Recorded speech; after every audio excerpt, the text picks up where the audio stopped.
45 seconds remaining.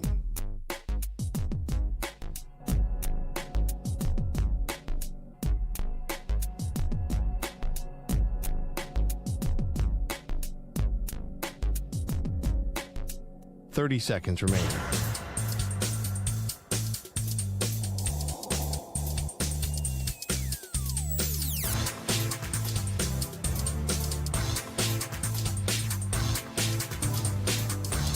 Fifteen seconds.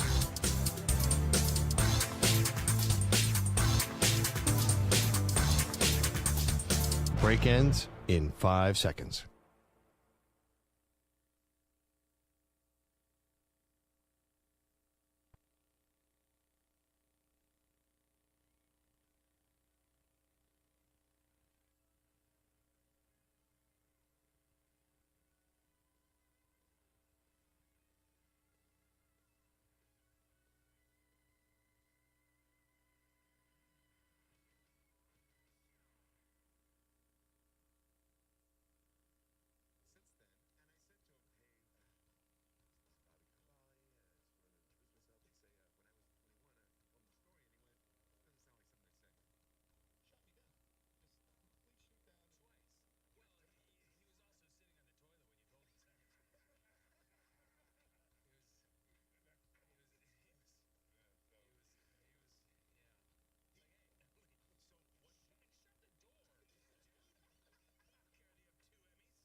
You're in a 4-minute break.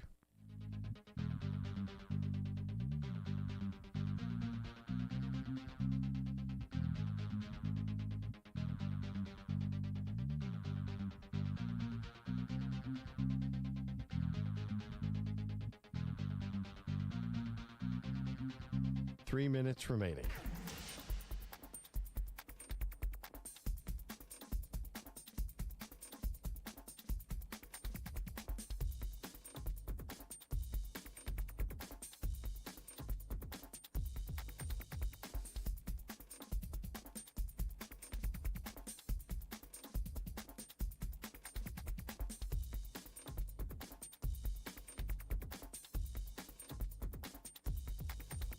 Two minutes, 30 seconds remaining.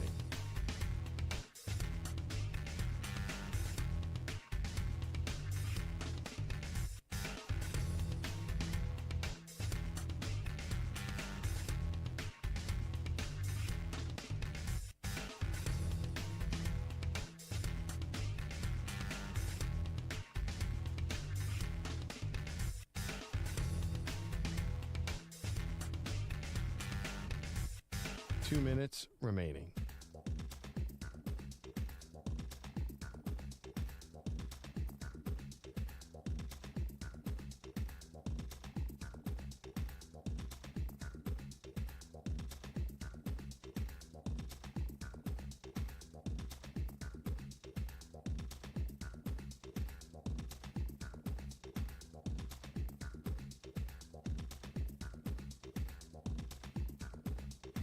One minute, 30 seconds remaining.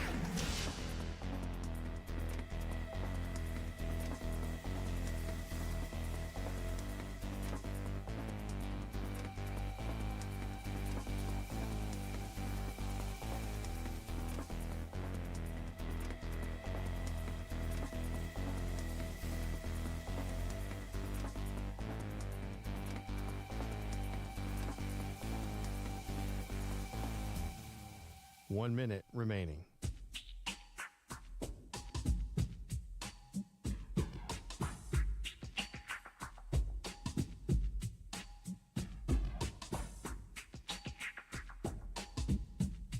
Forty-five seconds remaining.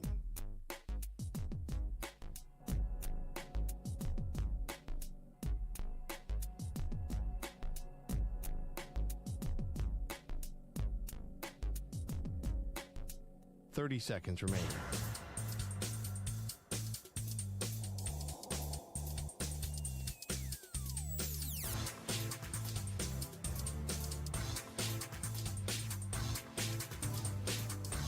Fifteen seconds.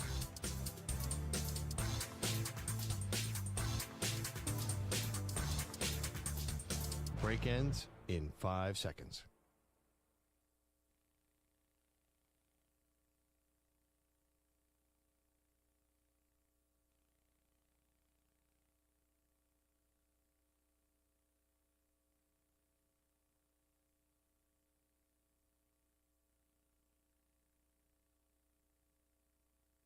To infinity and beyond. He's live. He's nationwide. This is the Zach Gelb Show.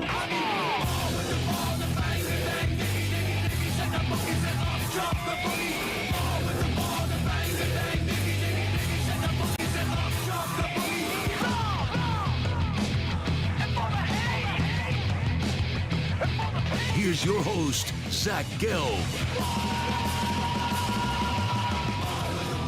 Live from the Play Show, yet not overly ostentatious studios of the Infinity Sports Network here in beautiful New York City, sitting on top of the 10th floor, 345 Hudson Street. Welcome on in to what is a Monday edition of the Zach Gelb Show across all the great local Infinity Sports Network affiliates, Sirius XM, Channel 375, the free Odyssey app, the iHeartRadio app, and also streaming live on YouTube. 888-710-4ISN is the number to jump on in. That's 888-710-4476. You could always get at me on Instagram, where I'm straight flexing, or via the good old cesspool of Twitter, at Zach Gelb. That's ZACHGELB. Or you could follow us on TikTok, at The Zach Gelb Show. Whole lot to do today. We're rocking and rolling all the way up until 6 p.m. Eastern, 3 p.m. Pacific time And what a weekend we had in college football. Also, what a weekend we had in the NFL. And we will have week 3 conclude tonight with the Baltimore Ravens hosting the Detroit Lions. And that should be a game that's going to have a lot of big takes off of it when we start the show tomorrow. Because if you're the Ravens, you get back on track. You have a victory up against what is perceived to be an elite team. And then if you are the Detroit Lions and you win that game, alrighty, maybe the Lions are back. But if you lose that game for both of these teams, you look at them and you're sitting here, not that their seasons would be over. That would kind of be crazy to suggest. But you'd be sitting here in September, and whoever loses this game tonight would have 2 losses on the season. The Ravens losing that one, they gagged away on opening night on that Sunday night football in week 1 up against the Buffalo Bills. And we know that the Detroit Lions got smacked by the Green Bay Packers in week 1. But I got to start the show yesterday because you see something in football where, and I did it yesterday, where you declare a game over and then somehow, some way, one team finds a way to show resiliency and come back, and the other team finds a way to choke it. And you look at the 1 o'clock window yesterday, there were 3 games where if you were watching the majority of the game, you couldn't believe the outcome. The Jets were getting slaughtered up against the Tampa Bay Buccaneers. The Rams were slaughtering the defending world champion Philadelphia Eagles. And not that the Packers were slaughtering the Browns, but the Packers looked like they were the better team and they were going to win.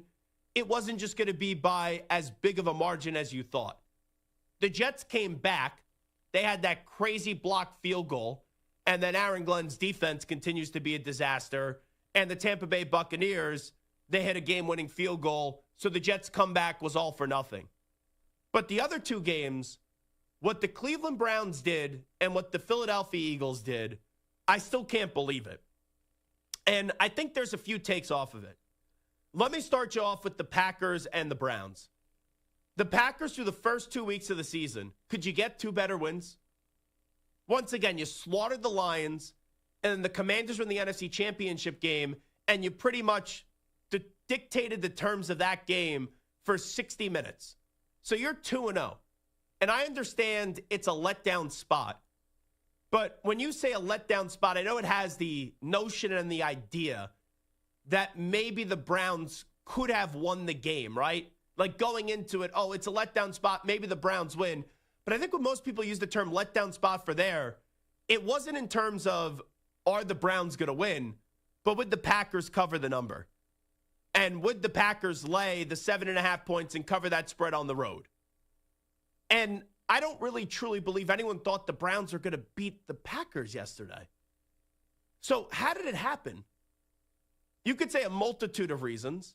Maybe the Packers, after the first 2 weeks riding that emotional high, they didn't take the Browns that seriously. And if that's the case, that's a pathetic job by the coach, Matt LaFleur. But I look back at that game, style points don't matter in the NFL. It's just, do you win or you lose? Like college, I do feel sometimes, and I know it's a little bit different in a 12-team college football playoff format, but it does feel as if style points matter from time to time. In the NFL, you're not going to be able to be your dominant self each and every week. But you know what great teams do? Especially when they're going up against an inferior opponent. When they don't play their best brands of football, they still find a way to win the game. And you're looking at yesterday, and how many times do I say this coming into a football Monday, and after you see games on Sunday, we're usually talking about a coach or a quarterback to start the show. Well, yesterday, Matt LaFleur didn't do a good enough job for the Green Bay Packers. But I want to zero in more on Jordan Love.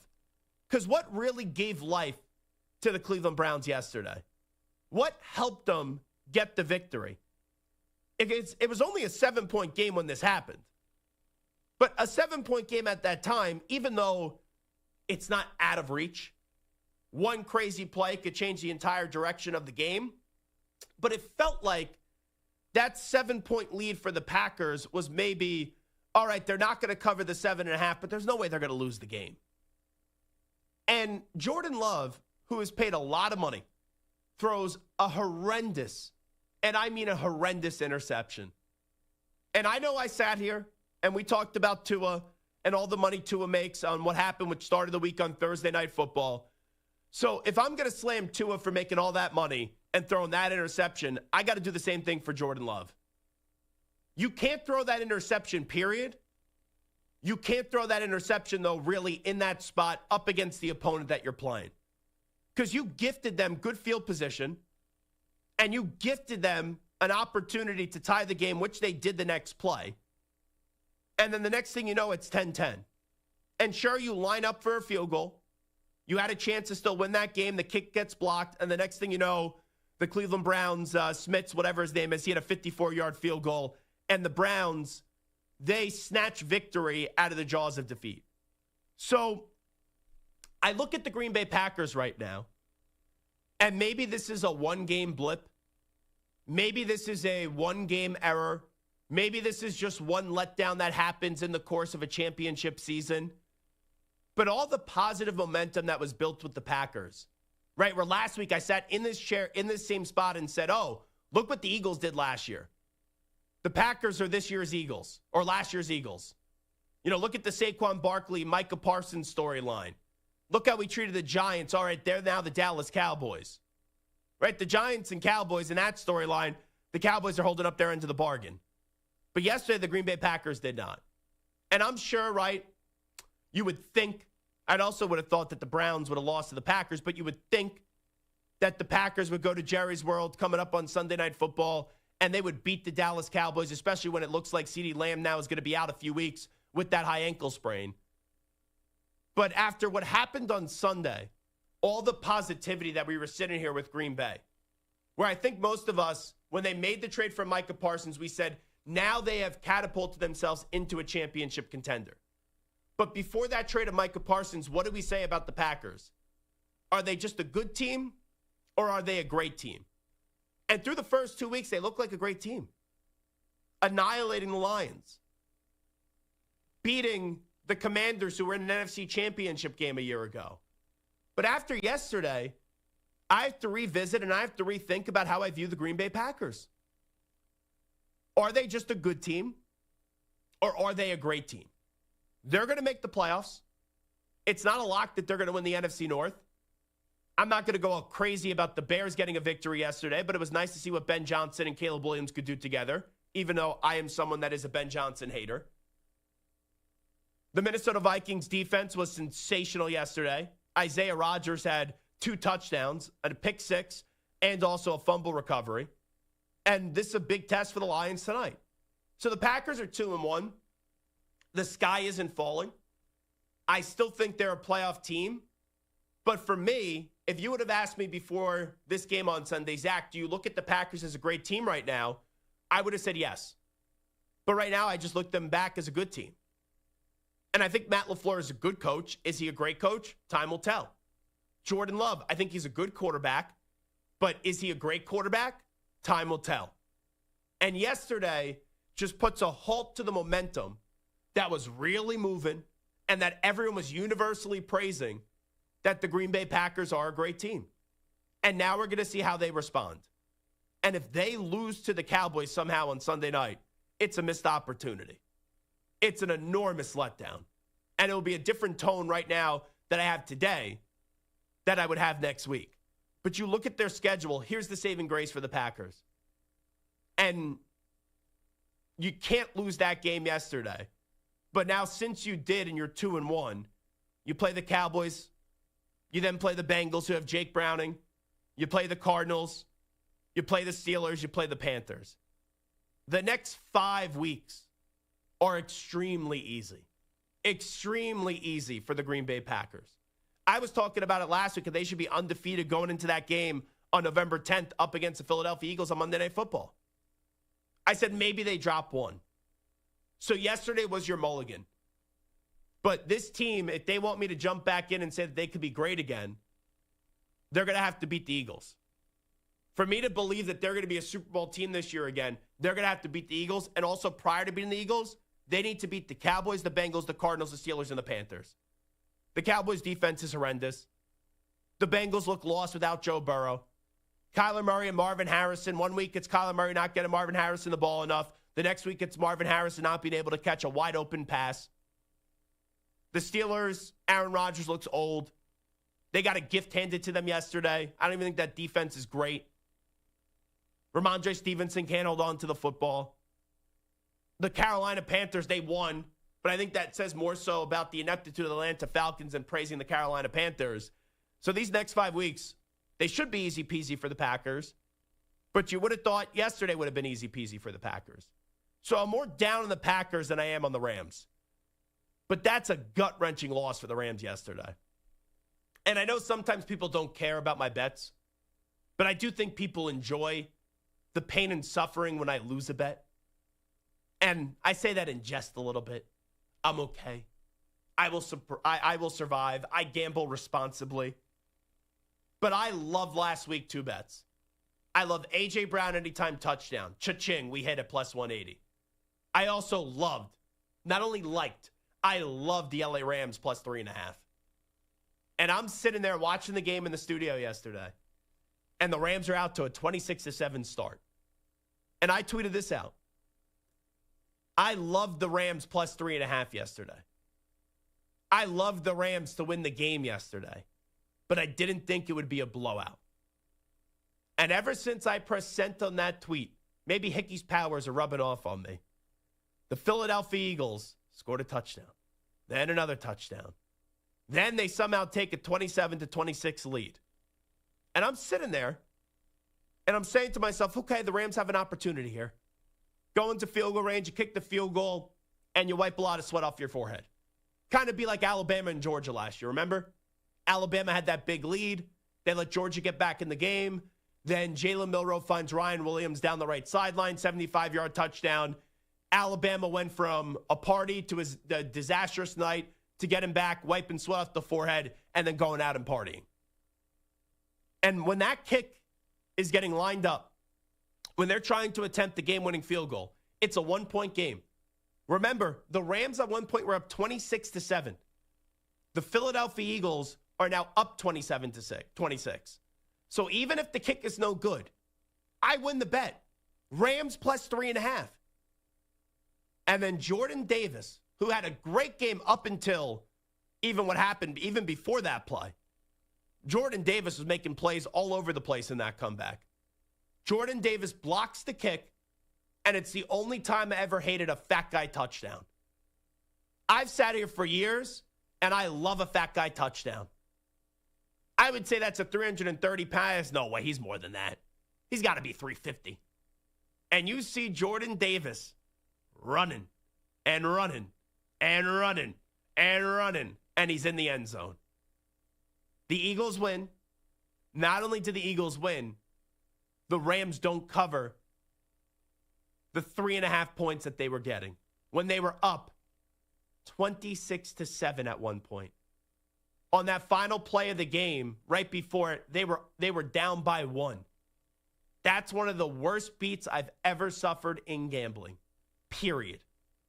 But I look at that, and I say to myself, all right, Zach, are you more concerned about the Packers or the Rams? I'm more concerned about the Packers. Don't get me wrong. You're basically asking me, which disease would you rather have? Which vegetable would you rather have? That's what you're asking me. No one wants to blow the game the way the Packers did it. No one wants to blow the game that the Rams did it. But at least the Rams are playing the Eagles. The Rams are playing the best team in the NFL, the most talented team in the NFL, the team that just won a Super Bowl last year. The Packers let the Cleveland freaking Browns do it to them with old man Joe Flacco. And I get it, the Browns defense is good. But that loss yesterday is inexcusable, pathetic, and it's lame by Jordan Love and Matt LaFleur. It is the Zach Gelb Show on the Infinity Sports Network. The Chiefs win, but are they back? And also, the Giants need to start Dart. We'll get into that on the other side. 888-710-4ISN, 888-710-4476. You're listening to the Zach Gelb Show. You're in a 5-minute break.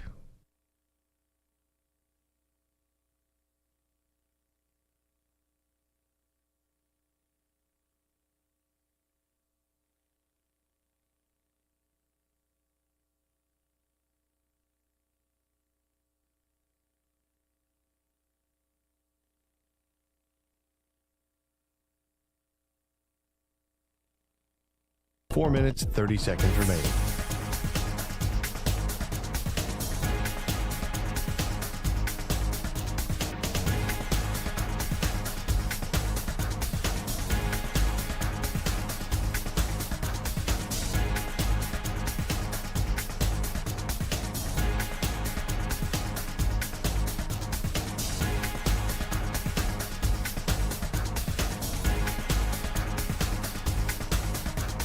Four minutes remaining.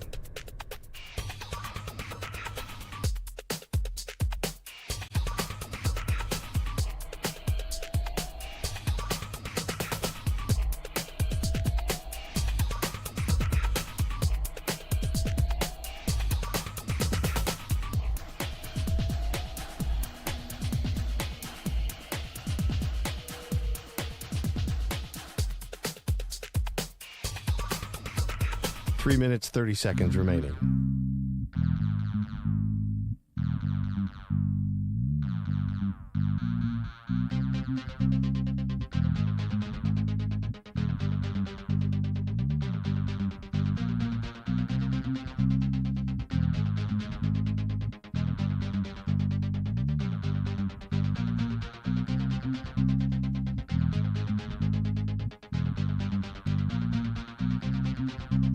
Three minutes remaining.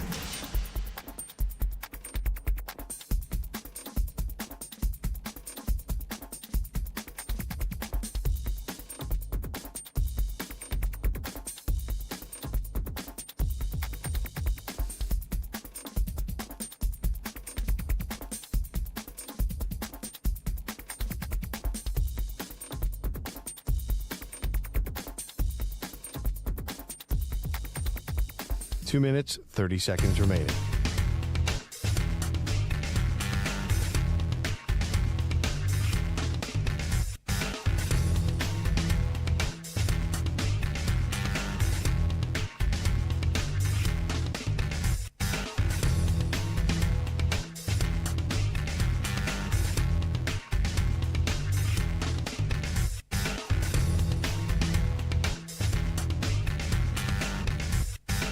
Two minutes remaining.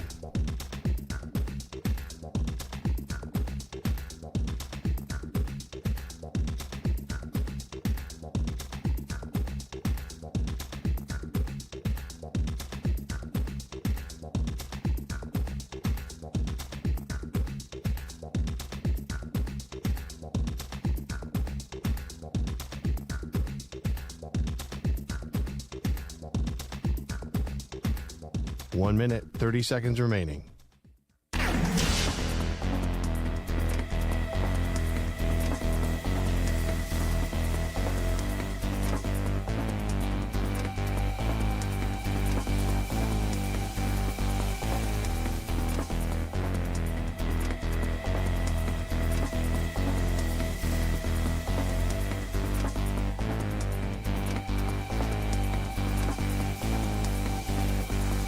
One minute remaining.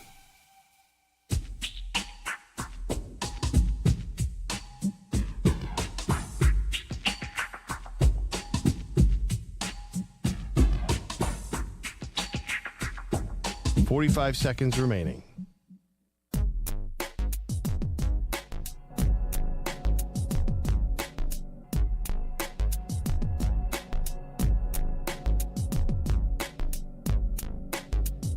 Thirty seconds remaining.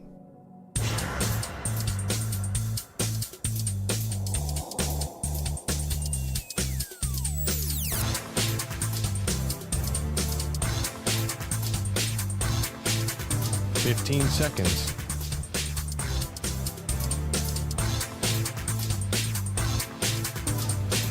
Break ends in 5 seconds.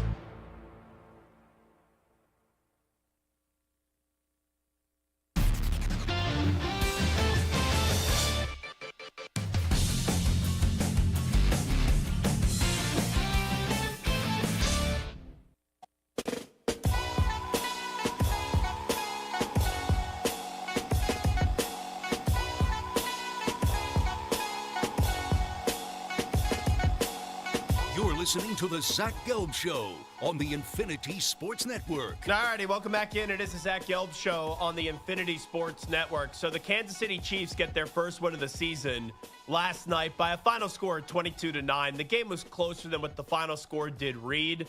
But I'm just curious, when you look at the Kansas City Chiefs, we'll start off with the conversation there, and then we'll eventually progress to the New York Giants. Stu and Samter, I'll ask you guys a question because I wrote down a word last night into my phone when I was watching the Chiefs and how I wanted to talk about them to start this show. And I'm curious if you guys could guess that word. So one way to describe the Kansas City Chiefs right now, Stu, is what? The word I would use is flat. Flat. Yes. Okay. Solid word. Samter? Washed. I'm going to say boring. That football game last night, there's a difference in a close game and a good close game. That was a horrible close game. You know, my allergies, you could probably hear it today, they were killing me this weekend. I was looking for a reason to go to sleep last night. And I'm sitting there, and I know I got to stay up, and I got to watch the game. Right, Zach? You got to entertain the masses coming up on Monday. And it was a struggle. It was a struggle to stay up and watch that game. You look at the Chiefs' offense. Mahomes is running for his life. They can't run the football.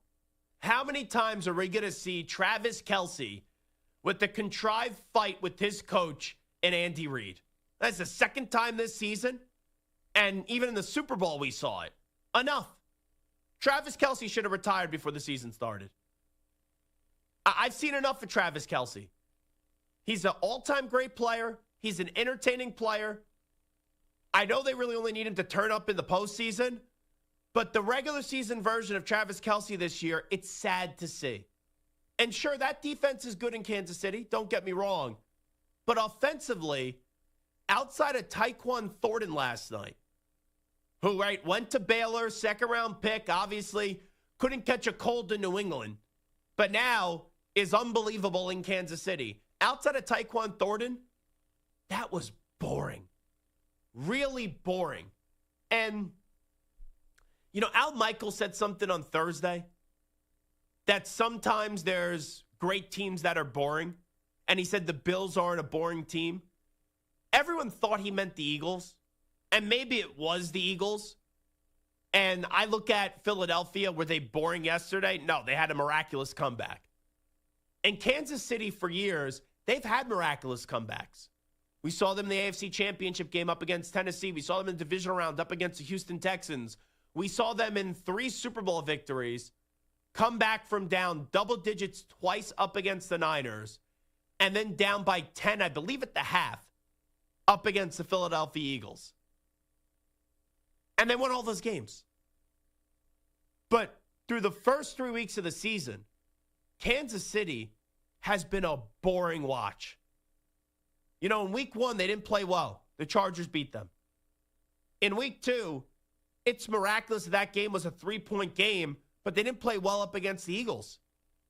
And last night they win, but it wasn't like they were great.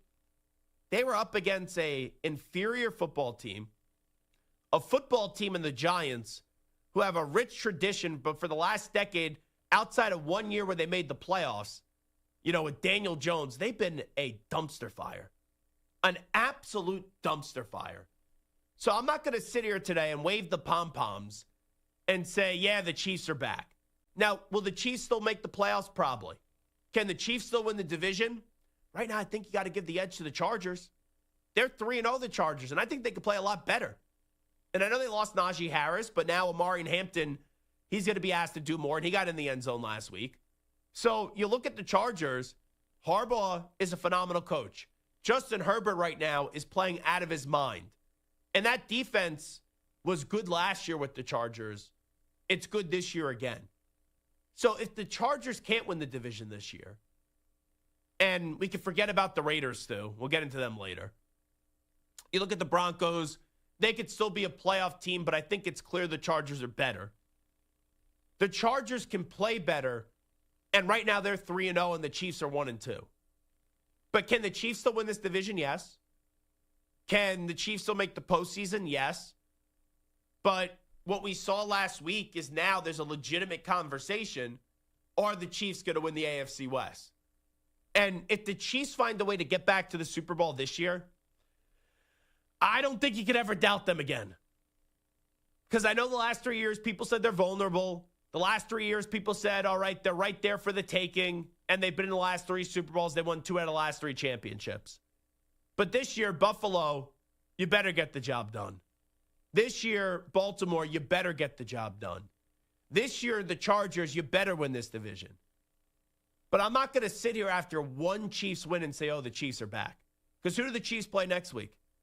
They play the Baltimore Ravens. And that's the Baltimore Ravens on a short week because the Baltimore Ravens are playing tonight up against the Detroit Lions. Now, that game is at Kansas City. It's at Arrowhead. So you're home. You're welcoming in the Ravens. If you beat them and they're 2-2, I will sit there and then I will say, oh, all right, the Kansas City Chiefs are back. But through 4 weeks, if the Chiefs' one victory is up against the Giants, I can't sit there and say the Kansas City Chiefs are back. Because if you've lost to the Chargers, who are looking like a good team, the Eagles right now, who are the standard of the NFL, and then you lose to the Ravens, your one victory is up against a putrid. And I mean, sorry, Bob Papa and Carl Banks and Sean O'Hara, a putrid Giants team. Don't tell me, oh, this team's better than last year, blah, blah, blah. Come on, you're 0-3. It's like the same nonsense with Aaron Glenn yesterday. Well, these aren't the same old Jets. Hey, Coach, did you win or lose yesterday? You lost. Is your defense looking like Swiss cheese? You're a defensive guru. You're 0-3. So how else do you want me to talk about these teams? But if we're sitting here this time next week and the Chiefs' only victory is up against the Giants, tangibly based off this year, not, oh, what I've done, like, oh, look what the Chiefs have done for the last 5 years. Oh, look what the Chiefs did last year when we questioned them. What are you doing on the football field this year that makes me believe that you're going to turn it around? So, yes, you'd rather win than lose. Duh, obvious statement of the day.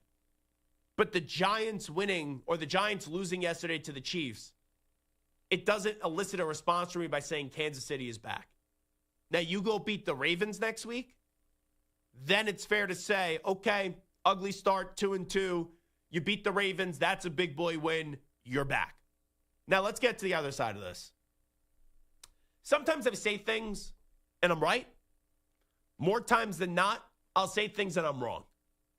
Okay? Just the nature of this business when you're on the air 6 days a week in football season and you're doing 6 shows a week in football season. When I walked into this season, Mark Schlereth and I got a lot of heat for a simple, obvious opinion. The opinion was this: Jackson Dart should be starting for the New York Giants. And I even prefaced it by saying, I don't even think Jackson Dart is all that good. I don't even think Jackson Dart is all that special. But I know Russell Wilson is washed. And can he give you 1 week where he looks like vintage Russ? Yes. But there is zero reason to hold back Jackson Dart right now. I don't know if he's going to be any good. But what he did in the preseason, the command that he had with the offense, the confidence that he plays with, Jackson Dart should be starting for the New York Giants. And I've sat here now through the summer. I've sat here now through 3 weeks of the NFL season. And all I have heard why Jackson Dart shouldn't be starting for the New York Giants is, oh, the schedule's too tough. I have yet to hear a valid reason why Jackson Dart shouldn't be starting for the Giants. It's a no-brainer to me. We talk about how the Chiefs are boring. What are the Giants on offense with Russell Wilson? They're anemic. They're a brutal watch. And if you're going to run a run play with Russell Wilson, you're setting him up to fail. That play, that option play that they ran near the goal line last night, like you have Jameis Winston or Jackson Dart as your quarterback, fine. You're setting Russ up to fail. But what we've seen the last 3 years with Russell Wilson, he's not a good starting quarterback anymore. So I don't care if you brought him here, you said he'll start. I don't care if you brought him here and you paid him this money. You got to do what's right. And that's starting Jackson Dart. And all I hear is, oh, we're afraid to play him. Oh, you don't want to ruin him too early. Oh, this offensive line stinks. Oh, the schedule sucks. Blah, blah, blah, blah, blah. I saw Drake May play early on last year. He didn't start right away. He should have. I saw Drake May play for the Patriots last year, and he did good things behind wide receivers you couldn't pick out of a lineup and an offensive line that was a turnstile in Penn Station. Either the quarterback has it or he doesn't. And it's time to start that clock ticking on Jackson Dart. And John Mara, Joe Shane, Brian Dabo, you're wasting everyone's time the longer you wait and wait and wait and wait, and you keep on embarrassing yourselves by starting Russell Wilson over Jackson Dart. If I'm a Giant fan, which I'm not, the only reason I want to tune in to see this team play, the only thing that would make me excited about the future is seeing the future now.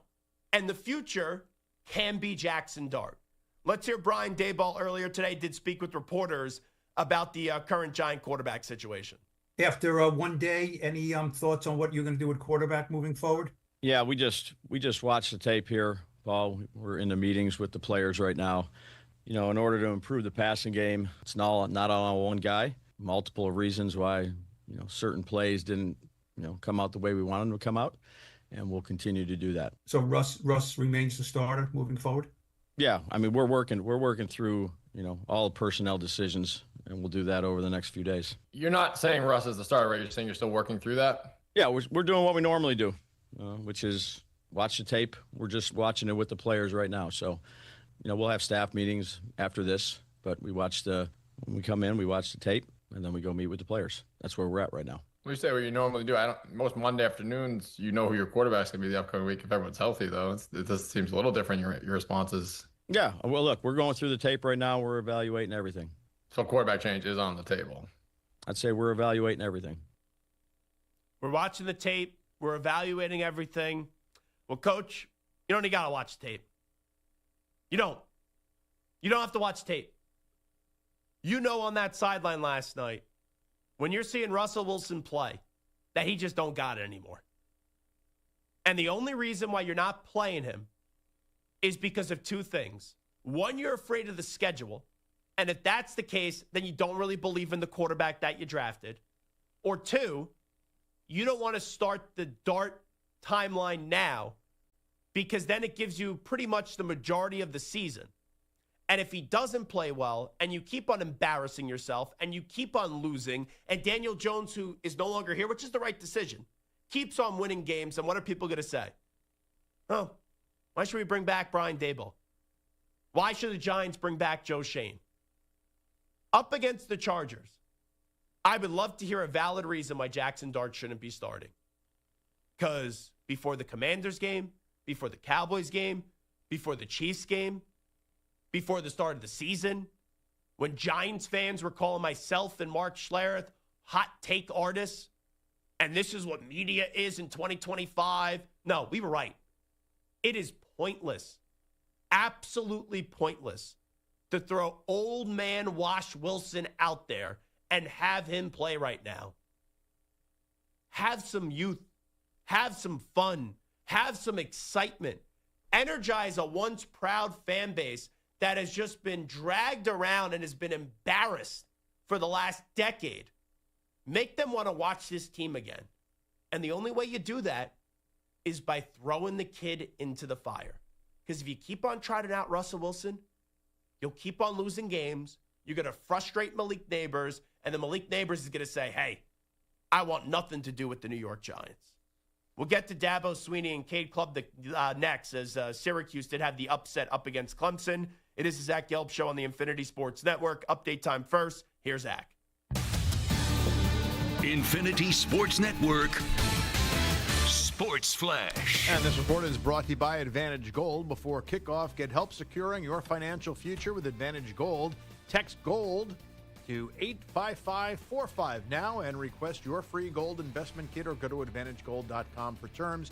Message and data rates may apply. The 49ers have had a tough time early with injuries to key players and now have another big one as Nick Bosa tore the ACL in his right knee and will miss the season. It's not the same knee in which he suffered the same injury back in 2020. Cleveland has lost tackle DeJuan Jones to a season-ending knee injury, while the Bucs escaped serious injury with Mike Evans. The Pro Bowl receiver has a low-grade hamstring strain and shouldn't miss too long, while Cowboys receiver CeeDee Lamb could miss up to 4 weeks due to a high ankle sprain. Giants head coach Brian Dabo left the door open for a quarterback change, saying they'll evaluate everything. Meanwhile, running back Tyrone Tracy will be out a while with a dislocated shoulder. Week 3 concludes with a good matchup in the Monday night game. The Lions will meet the Ravens in Baltimore. And Auburn coach Bruce Pearl is retiring. His son Steven takes over this year. The 65-year-old spent 11 seasons as the Tigers head coach, leading them to 2 Final Fours. I'm Rich Ackerman. This is the Infinity Sports Network. Follow us on Instagram. Our handle is Infinity Sports Network. That's Infinity Sports Network to follow us on Instagram.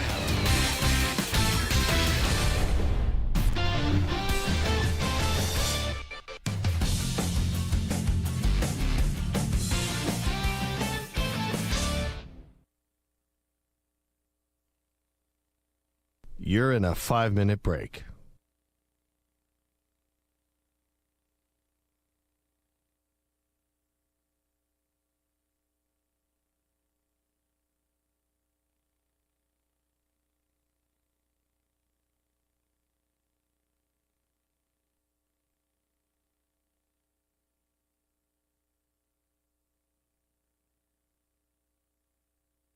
Four minutes, 30 seconds remaining.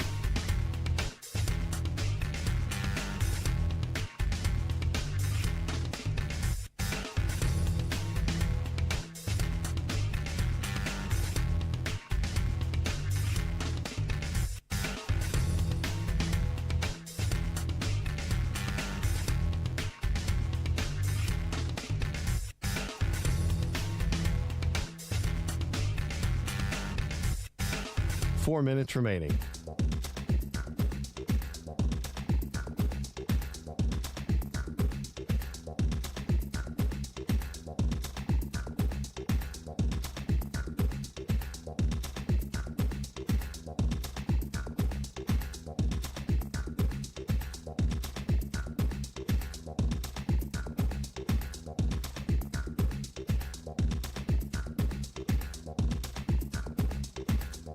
Three minutes, 30 seconds remaining.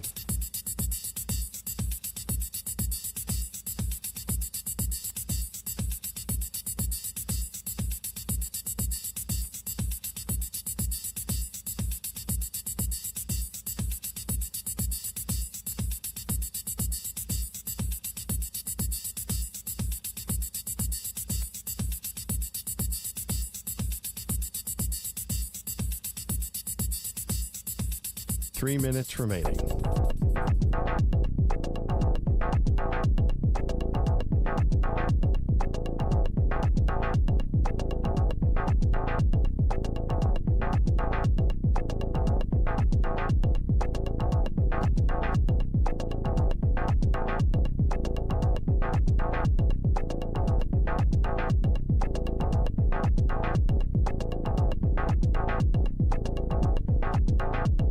Two minutes, 30 seconds remaining.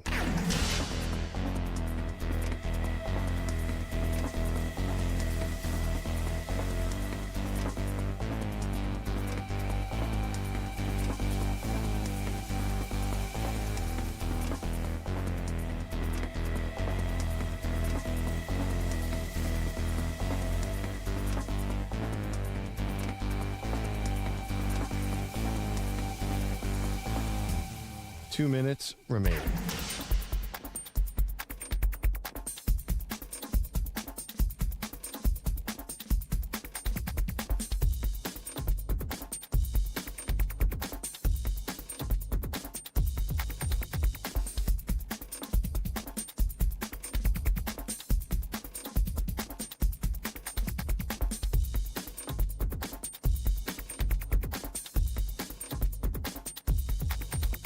One minute, 30 seconds remaining.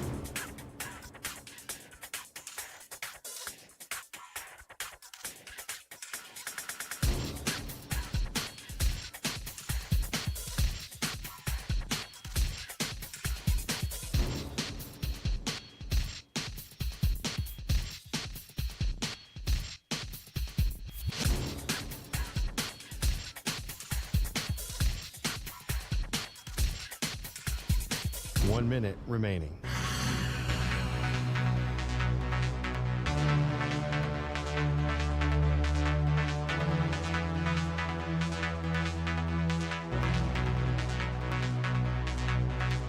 45 seconds remaining.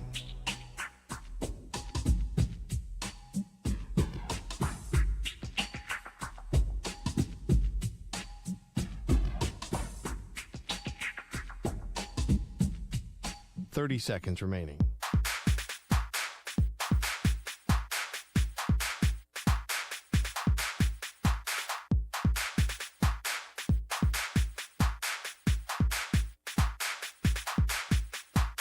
Seconds.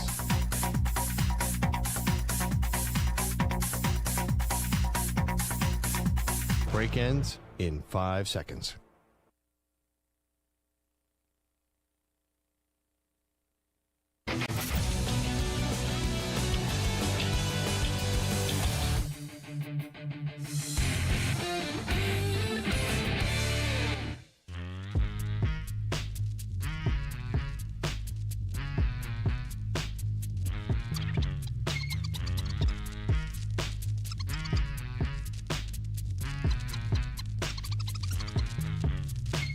You're listening to the Zach Gelb Show on the Infinity Sports Network. All right, it is the Zach Gelb Show on the Infinity Sports Network. It's time to Ask the Pros, where you, the listener, gets to ask us a question, brought to you by O'Reilly Auto Parts. Simply tweet your question at INF Sportsnet or at Zach Gelb using the hashtag Ask the Pros. Be listening later in the show. We might answer your question.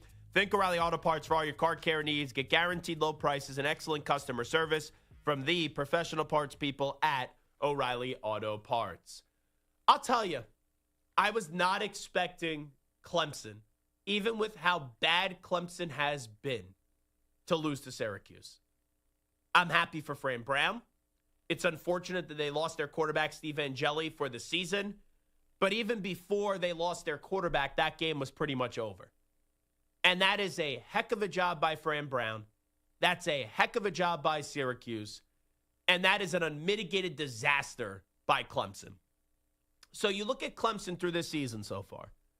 Their offense was trash up against LSU. Their lone victory came up against Troy. It felt more like a loss than it did a win. They lose to Georgia Tech by 3, and then Syracuse beats them 34-21. The Clemson season is over. It's over. They're not going to the college football playoff. They're not going to win the ACC. There's too many good teams this year in the ACC for Clemson to go on a run. And my biggest problem with Clemson football right now is Dabo Swinney. And I understand, hey, Dabo, you were a great coach. I was believing in you this year. I usually don't. I thought you were the best coach in the country entering this season. I was wrong. But your football team, the last 4 seasons, has lost their way. And I've been someone for the last 4 years that I highlighted it back in 2021. The Clemson standard should be winning a national championship.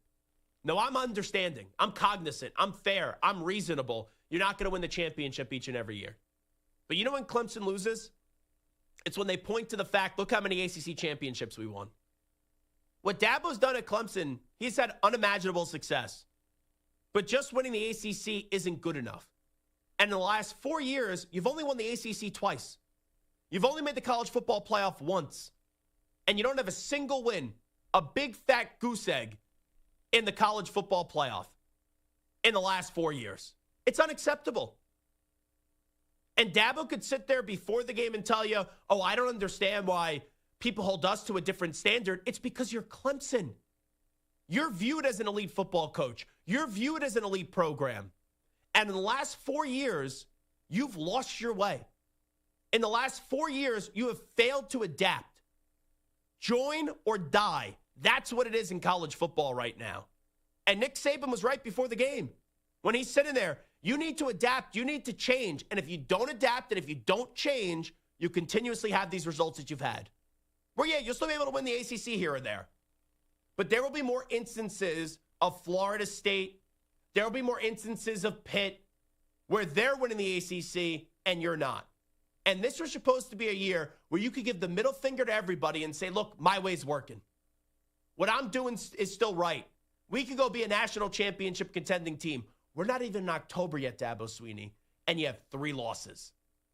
It's unacceptable. Your quarterback play the last few years has not been good enough. DJ Uiagalelei failed under your watch. Cade Klubnik, I know he was good last year, failing under your watch this year. And you're not getting the most out of your talent. You're not. So you could sit there with that smug look on your face. You could sit there and fire back at people. You crapped all over NIL. You haven't embraced the transfer portal enough. And your program that you built all the way up, the standard that you made where it was all the way up here, is now slowly falling. And it's been a slow fall the last 4 years. And this was the year to get everyone back on the bandwagon. This was the year where, Dabo, you could prove your brilliance. You're not brilliant, though, right now. You're stubborn, and you're arrogant, and you're costing your team. Don't sit there and tell me, oh, well, all these other schools would love to have the success that we had. That's when you lose the argument. That's the loser mentality that you have right now, and you were once a winner, and now you're acting like a loser. And that is permeating throughout your entire program. And that's why you have 3 losses right now, and we're not even at October 1st. Let's hear Dabo Swinney before the game. He's questioning, why is Clemson held to a different standard? Why are we held to a different standard from all these other teams out there who ain't ever won nothing? We're not perfect, and we may suck this year. We may lay a freaking egg and go 6-6. And let's hear Dabo Swinney emotional after a loss to Syracuse. Disappointed, painful. I mean, hurt. I mean, I'm human. I mean, I'm not a cyborg. This is my life, man. I mean, I've been here 23 years. I love this place. I give this place the very best I got every single day. Every day. There's never been a day that I haven't given Clemson every ounce of everything I have. I hurt. I've invested my life here. And when I don't get the job done, I'm responsible. And I feel the pain. You know, it's not just my pain. I feel everybody's pain. And, you know, but that comes with my job. And I don't run from that at all. I mean, I've been in these situations many times. I've had a lot of great days, and this is a very, very low day. And let's hear more from Dabo Swinney. This is when he was also talking to the media after the loss to Syracuse. Congratulations to Syracuse. They earned it on the game, and wish those guys well the rest of the season. But obviously, an incredibly disappointing outcome and start to our season. I mean, there's just no other way to say it. I mean, just a lot of pain. I've been in a lot of painful locker rooms. That was up there near the top, and my heart just hurts for our team and our fans. Thought our fans showed up today, did a great job, and we just didn't get it done. And then let's hear from the quarterback in Cade Klubnik. Now, I know Syracuse got fined for faking injuries during the game, but still, when you get your ass dragged up and down the field like that for 60 minutes, and you have 3 losses to start the season, and you're 1-3, I don't care if they're faking injuries or not. I don't want to hear that as an excuse. I don't want to hear that from my leader. I don't want to hear that from my quarterback as a reason why you guys lost the game, or the quarterback pouting about that. And that's what Cade Klubnik elected to do. That's up to them if they want to be honest about that. But, you know, that was just, you know, that was definitely tough for us to really get in a rhythm, and we're playing fast. And then, you know, unfortunately they had to have a guy get hurt or something. So, or a timeout or, you know, something like that. So, you know, hopefully everybody, I feel like we came out really healthy, and hopefully they did too. So I love playing with tempo, and I feel like we did it really well, especially in the fourth quarter, but even in the first and second. Just got to continue to do that and find ways to overcome, you know, a delay, whatever it is. Right now, Clemson has no clue what hit them. You hear it. Dabo Swinney has 0 answers. Cade Klubnik has 0 answers. And what they are right now is what Florida State was last year. That is what Clemson is this year. That's a team where it's ugly early, and they don't have the mental toughness to respond, and the players don't believe anymore, and they can't believe that they have 3 losses this early, and this is going to be a disaster the rest of the way. You know, I know they play North Carolina and Boston College the next 2 weeks, and those should be 2 wins. But I can't sit there, even though UNC looks like a joke right now, and say Clemson should be able to beat anybody. Because your 1 win this year is up against Troy. And once again, it felt like it was more of a loss than it was a win. So let's just ask this question around the room right now. I'm curious on Stu and Samter's thought. If you were Clemson, would you consider moving on from Dabo Swinney after this season? If this continues and they're a 3-4 win team, or even they go 6-6, would you say to yourself, hey, maybe it's time to move on from Dabo, who's been great at Clemson, but it's just time for a new voice, someone that gets college football in the year of 2025? No, under no circumstance do you move on from Dabo. Stu? I don't think you could do it at 6 or 7 wins, but if, like you said, if it's 3 wins, if they really, it falls out from under them, then yes, 3 or 4 wins, yes, but anything more than that, I think he stays for a while. I would not move off of him, but I would issue him an edict. Like we talk about Mike Tomlin, who's a good coach. Not a great coach, a good coach. And I said going into this season, Mike, you've done some great things for our franchise, but if you either can't find us our next franchise quarterback or win us a playoff game in the next 2 seasons, I'm going to get rid of you. That's what I said. For Dabo, I would sit him down and I would say, Dabo, I know you made a slight improvement to the transfer portal this year. But we got to change some things. Because you're established. You're stubborn. You're great, but you are stubborn and arrogant right now. And you got to be more like a Dan Lanning. You got to be more, I can't believe I'm saying this, like a Ryan Day. You got to adjust to what college football is right now in the year of 2025. Because what you did, even though we have a great appreciation for what you did at Clemson and the way that you built this program up and you exceeded all expectations, no one ever thought you had 1 national championship, let alone 2. But what you did 6, 7, 8, 10 years ago is not what succeeds now in college football. We've seen great coaches walk away. We've seen a guy like Nick Saban not want to deal with NIL and the transfer portal, and he said, I'm going to go sit on the desk of ESPN. So, Dabo, do you still want to coach? Do you still want to coach in the year of 2025, next year, the year of 2026, with the rules under college football now? If you do, let's find that way, because we still believe in you.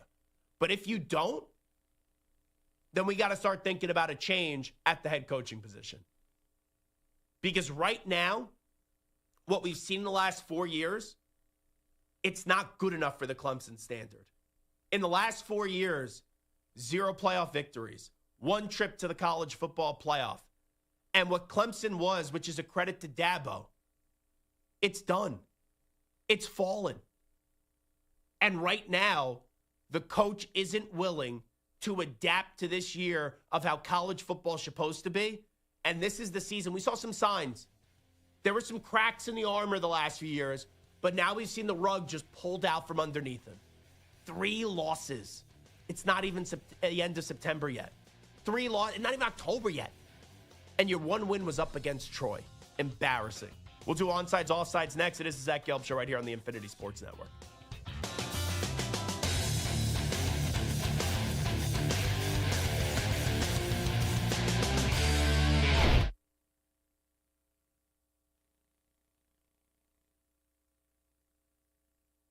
You're in a 5-minute break.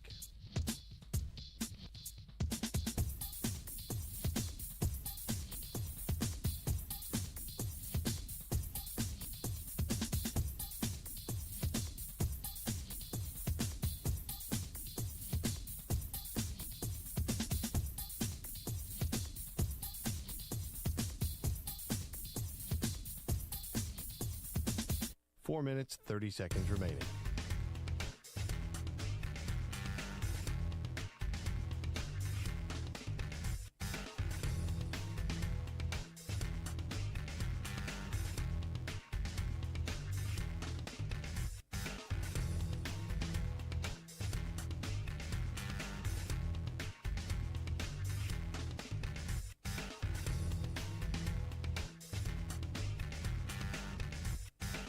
Four minutes remaining.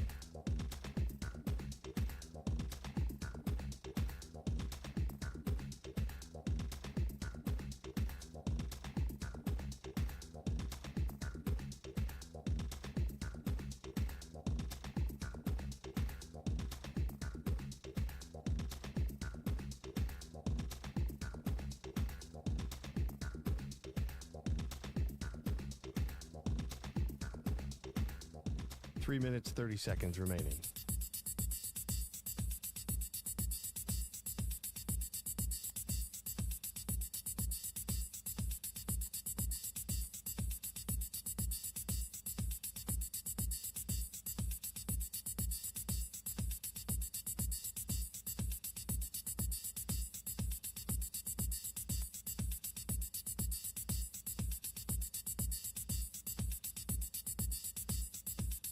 3 minutes remaining.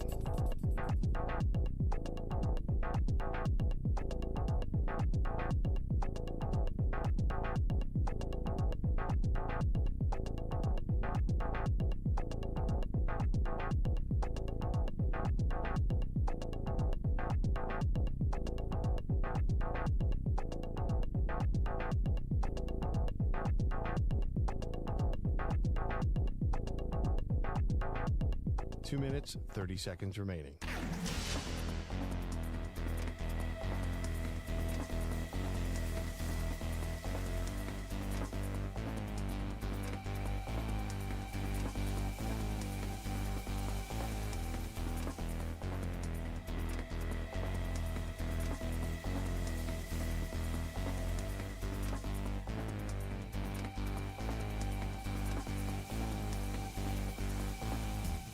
Two minutes remaining.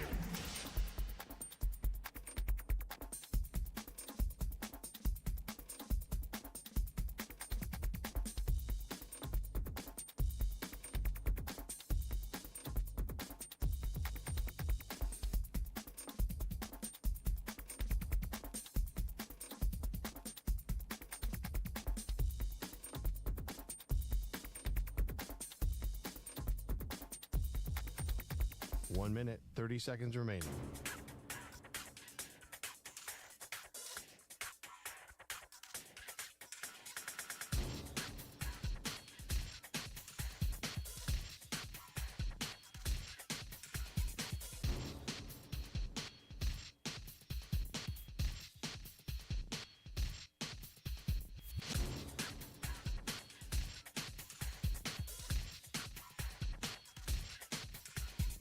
One minute remaining.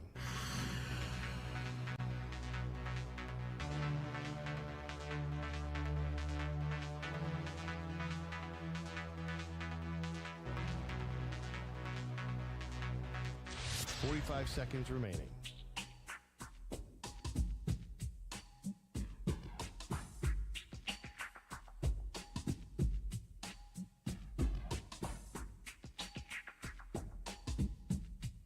Thirty seconds remaining.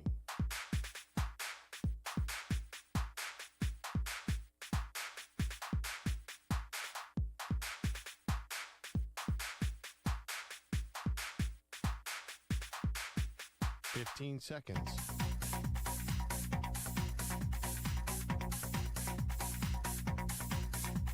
Break ends in 5 seconds.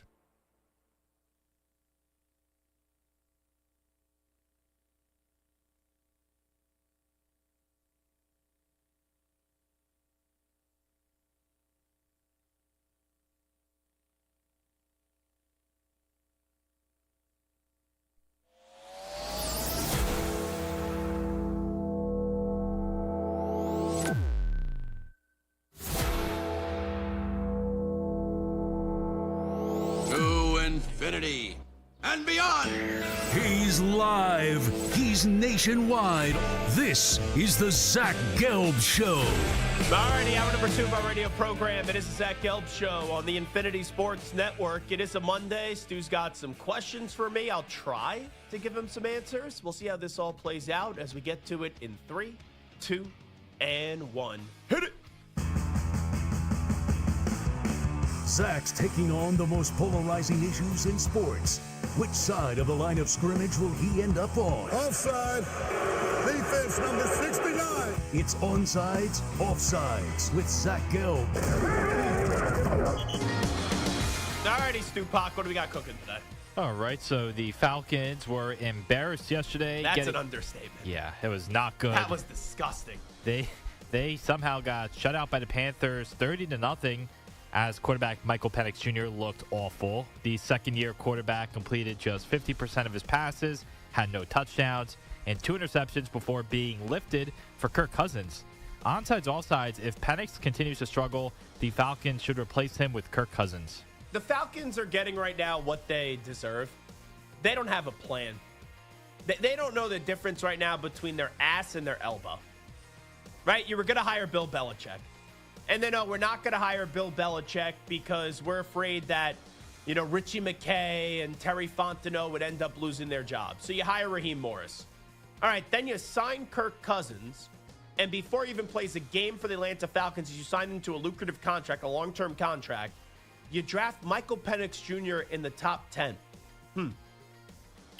So now we're sitting here, and we're getting ready to enter week 4. And Stu, you're asking me if Penix continues to struggle, they should go to Kirk Cousins? You can't do that. You can't.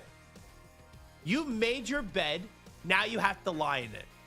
And if Terry Fontenot and Raheem Morris want to be coaching this team next year, they're going to need Michael Penix Jr. to play well. Right now, this is ugly. Right now, this is a disaster. And think about it. Now I'm going to sound like Aaron Glenn, or now I'm going to sound like Sean O'Hara. They're not that far away from being 2-1. Right? They're 1-2. But they're not really that far away from being 2-1. The first game of the season, they had a kicking issue. Second week of the season, they blew out the Vikings. But yesterday, you had a lifeless Panthers team. That Panthers team is a bad football team. Sorry, Delta 9, Brian. And you let them not only beat you, but you let them dominate you. I'm sorry. This coach is horrible. You can't lose 30-0 to the Carolina Panthers. You could lose like divisional game 17-14, 23-20, but 30-0? I think the Panthers could play the Falcons 100 more times. I don't think they would ever beat them 30-0 again. So the question here is, if Penix continues to struggle, the Falcons should replace him with Kirk Cousins. You can't do that because you need Michael Penix Jr. to be the guy. And you either got to, if the ship's going down, you got to make sure that you're jumping on board with Michael Penix Jr. and hopefully he can find a way to get this ship somehow just smooth sailing. Tampa Bay is going to win that division, though. So if Penix continues to struggle, the Falcons replace him with Cousins. That is offsides for me. Offside. The Texans and their offense looks inept so far as they have fallen to 0-3 after a 17-10 loss to the Jaguars yesterday. While their record looks awful, they have dropped all 3 games by 1 score, losing all 3 by an average of just 4 points per game. C.J. Stroud is averaging a respectable 200 yards passing a game with 2 touchdowns, but has 3 interceptions. Onside offsides, the Texans can turn it around and still make the playoffs. I think only one team from the AFC South is going to get into the postseason, and I think it's going to be the Colts. As long as who would have thought I would ever say this? I said it last week, but I'll say it again. As long as Daniel Jones stays healthy. The Texans' offensive line is terrible. The new offensive coordinator, everyone blamed Bobby Slowick last year. I don't see much of a difference this year. That team's got some issues. Like every year, there's a team that's established, a team that's good, that falls off and has a terrible season. You know, you look at the Niners last year. You look at the Bengals also like last year, even though the Bengals missed the playoffs the year prior, but you get the point. There's always a team that you don't think is going to bottom out, and then they bottom out. I think this Texans team is 6 or 7 wins this season. I think they're going to be really bad this season. And they can get it going. They can get it moving in the right direction again next year. But I don't think this team is going to make the postseason. So the Texans can turn it around and still make the playoffs. I'm going offsides. Offside. After a 4-point Week 1 loss to San Fran, the Seahawks have rattled off 2 straight victories, including a 44-13 blowout win over the Saints yesterday. Sam Darnold completed nearly 80% of his passes with 2 touchdowns and no interceptions after throwing 2 touchdowns last week in the win over the Steelers. Onsides, offsides, it's time to start believing that Sam Darnold is very good, not just a product of the Vikings. I can't go there yet. I got to see more. I know in name recognition, right, people say, oh, that's a good victory up against the Steelers, but I don't think the Steelers' defense is all that good. And the Saints, they are probably the worst team in football, the New Orleans Saints. So dominating them, that's what's expected out of you. It's good that you did it. You'd rather be the Seahawks just today than what the Green Bay Packers did up against the Cleveland Browns.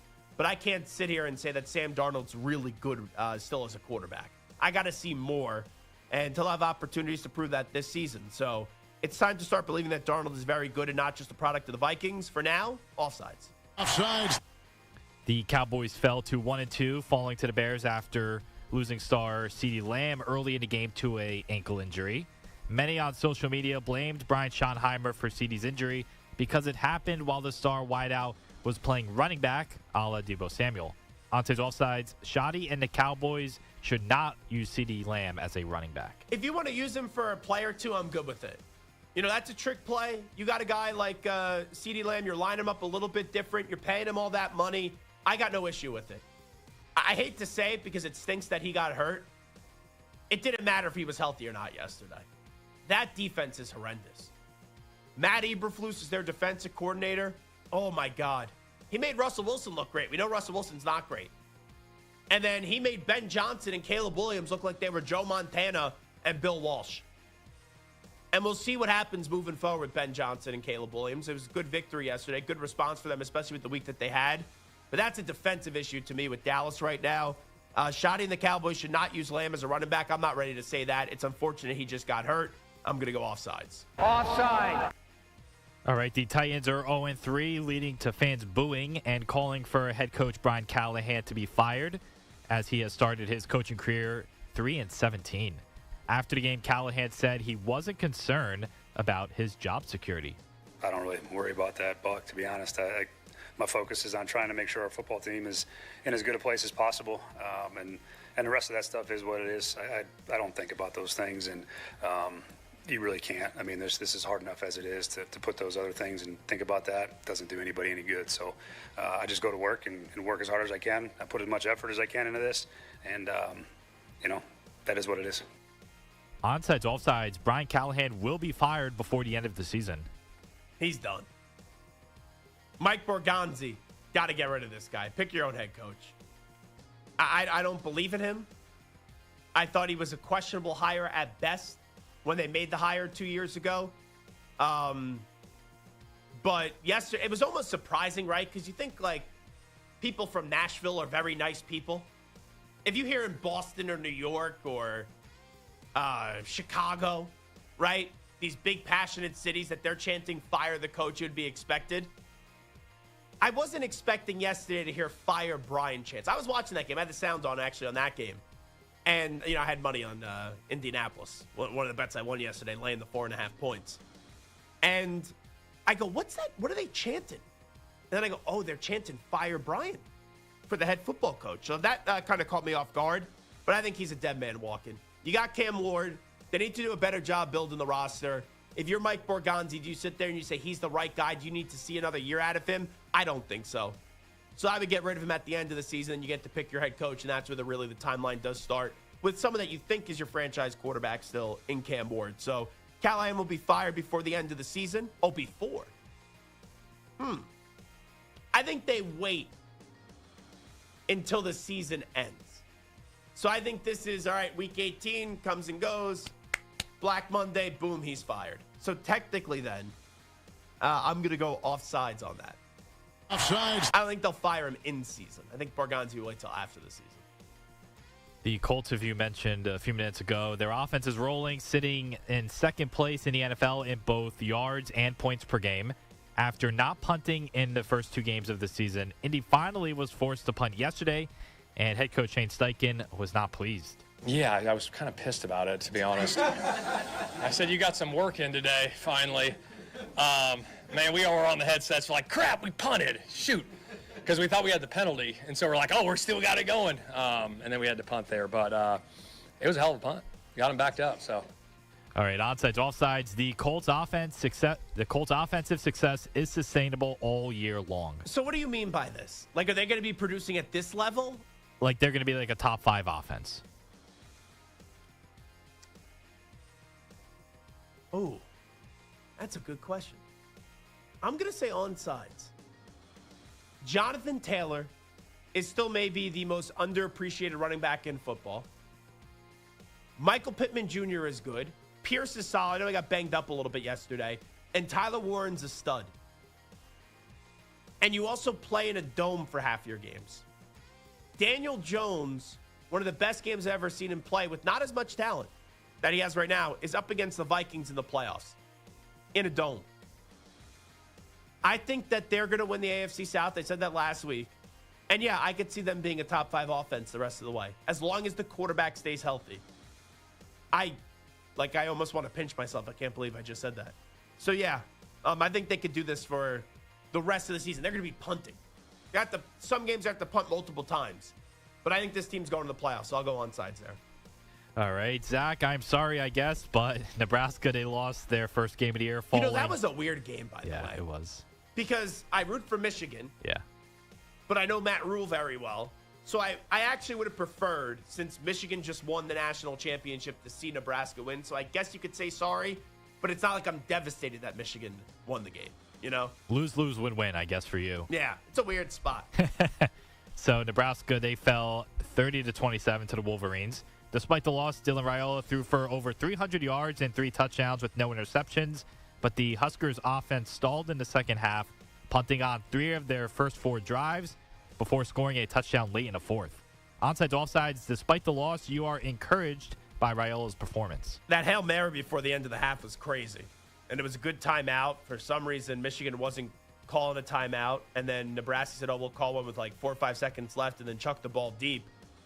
Early in the game, they went for it on 4th down, didn't get it. That's a killer. They missed the field goal as well. That's a killer. The game was determined based off the trenches. Michigan's offensive line better. Michigan's defensive line better. Nebraska's offensive line inept. Nebraska's defensive line missing Ty Robinson. So they couldn't stop the run, and the trenches were horrible. But if I just told you, Stu, before the game, Bryce Underwood would be 12 of 22 for 105 yards, no touchdowns, no interceptions, but would have 8 carries for 61 yards and a touchdown. And Dylan Raiola would be 30 of 41 for 308 yards, 3 touchdowns, and a pick. You would have thought Nebraska would have won, right? Definitely. And they didn't. So I think Raiola's underappreciated. I said that going into the game. I think Raiola's really damn good. I think Raiola is going to be a good pro.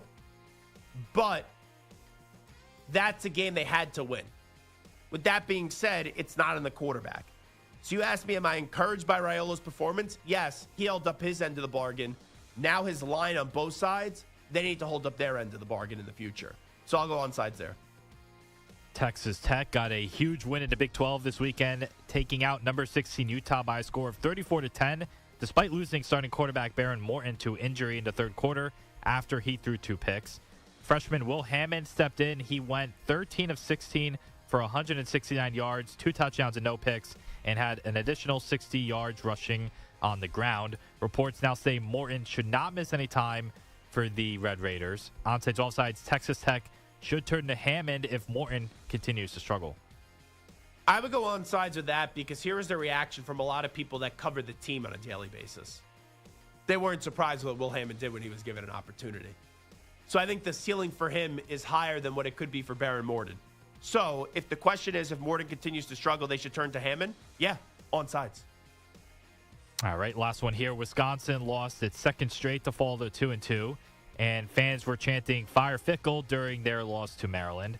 Luke Fickell is now 15-15 in 3+ years in Madison after winning 76% of his games at Cincinnati, but reports say his buyout is $24 million. Onsides, offsides, Wisconsin, they should fire Luke Fickell.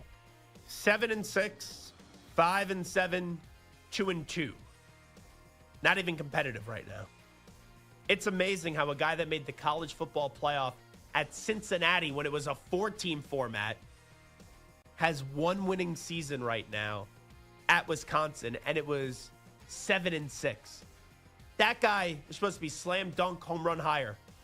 Perfect coach for Wisconsin. And it's been not only bad, it's been ugly.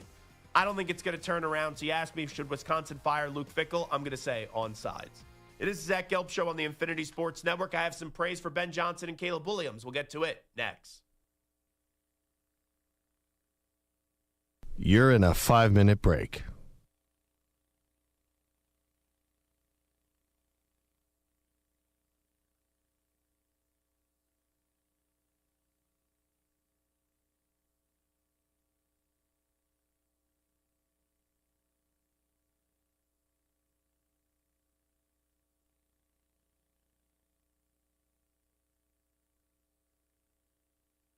Four minutes, 30 seconds remaining.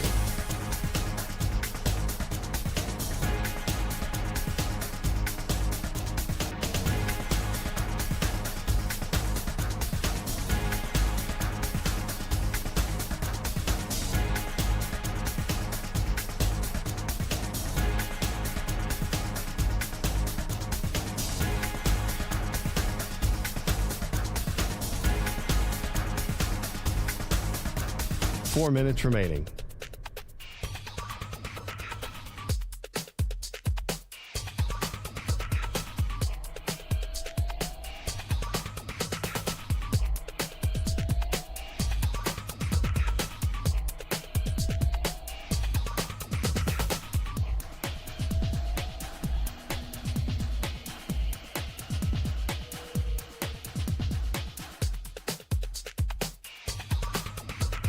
Three minutes, 30 seconds remaining.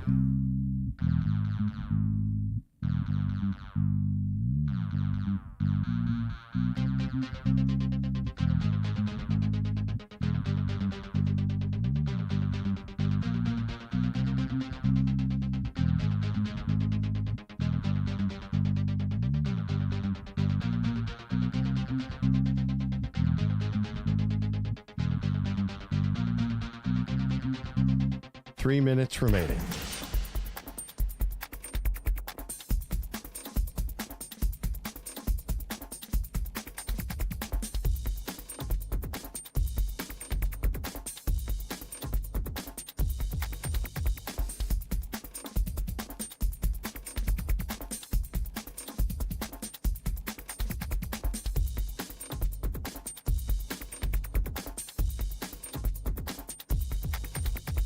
Two minutes, 30 seconds remaining.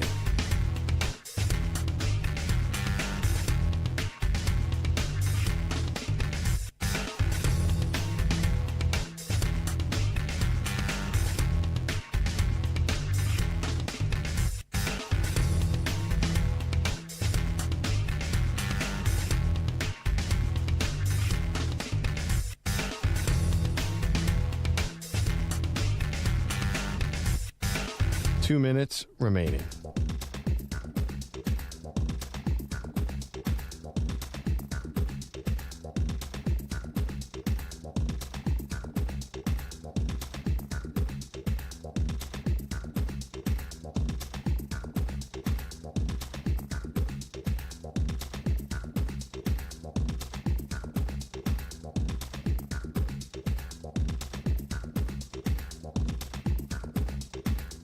One minute, 30 seconds remaining.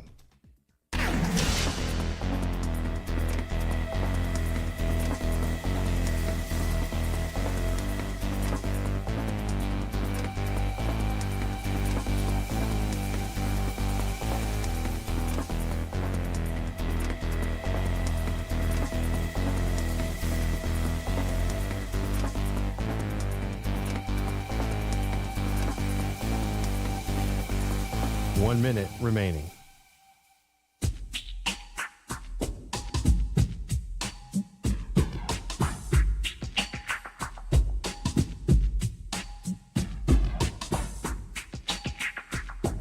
.45 seconds remaining.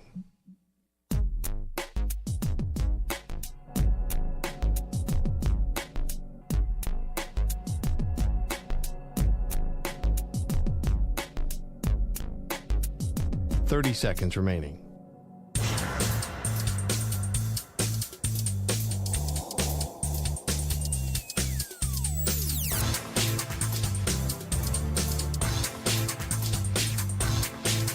.15 seconds.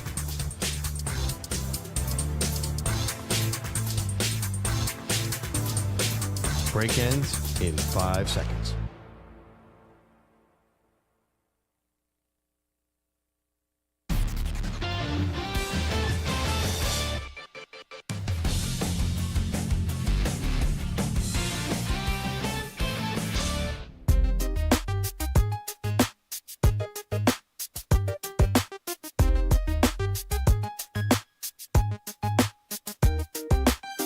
Welcome back to the Zach Gelb Show on the Infinity Sports Network. It is the Zach Gelb Show on the Infinity Sports Network. I'm fair. I am. When I am criticizing someone and, you know, I do it with an intense amount of passion, when they coach well or perform well, I got to give them credit. What the Bears did yesterday was impressive. Ben Johnson, he crushed his team leading into the week. He talked about how the team does not practice well enough. He talked about how it's not of a championship level team, but he did say that we're going to be playing our best brand of football at the end of the year. So I was really curious going into this game how the Bears would respond, because I know what happens if you lose. If you lose, what would the takes have been today? The takes today would have been Ben Johnson has already lost his locker room. His voice isn't resonating with these players. This is another guy that is a brainiac offensive coordinator, is all that. Then he becomes a head coach, and he's a disaster. He's a Matt Patricia, right? That's what the takes would have been. And don't get me wrong. I would have enjoyed issuing those takes today. It's nothing against the city of Chicago. It's nothing against Bears fans. I've just developed this ick with Ben Johnson. I am not a big fan of Ben Johnson. But I will say this, if I'm a Bears fan, the positive I could take in terms of Ben Johnson's approach, why he does rub me the wrong way. You know, I didn't like the shots at Matt LaFleur.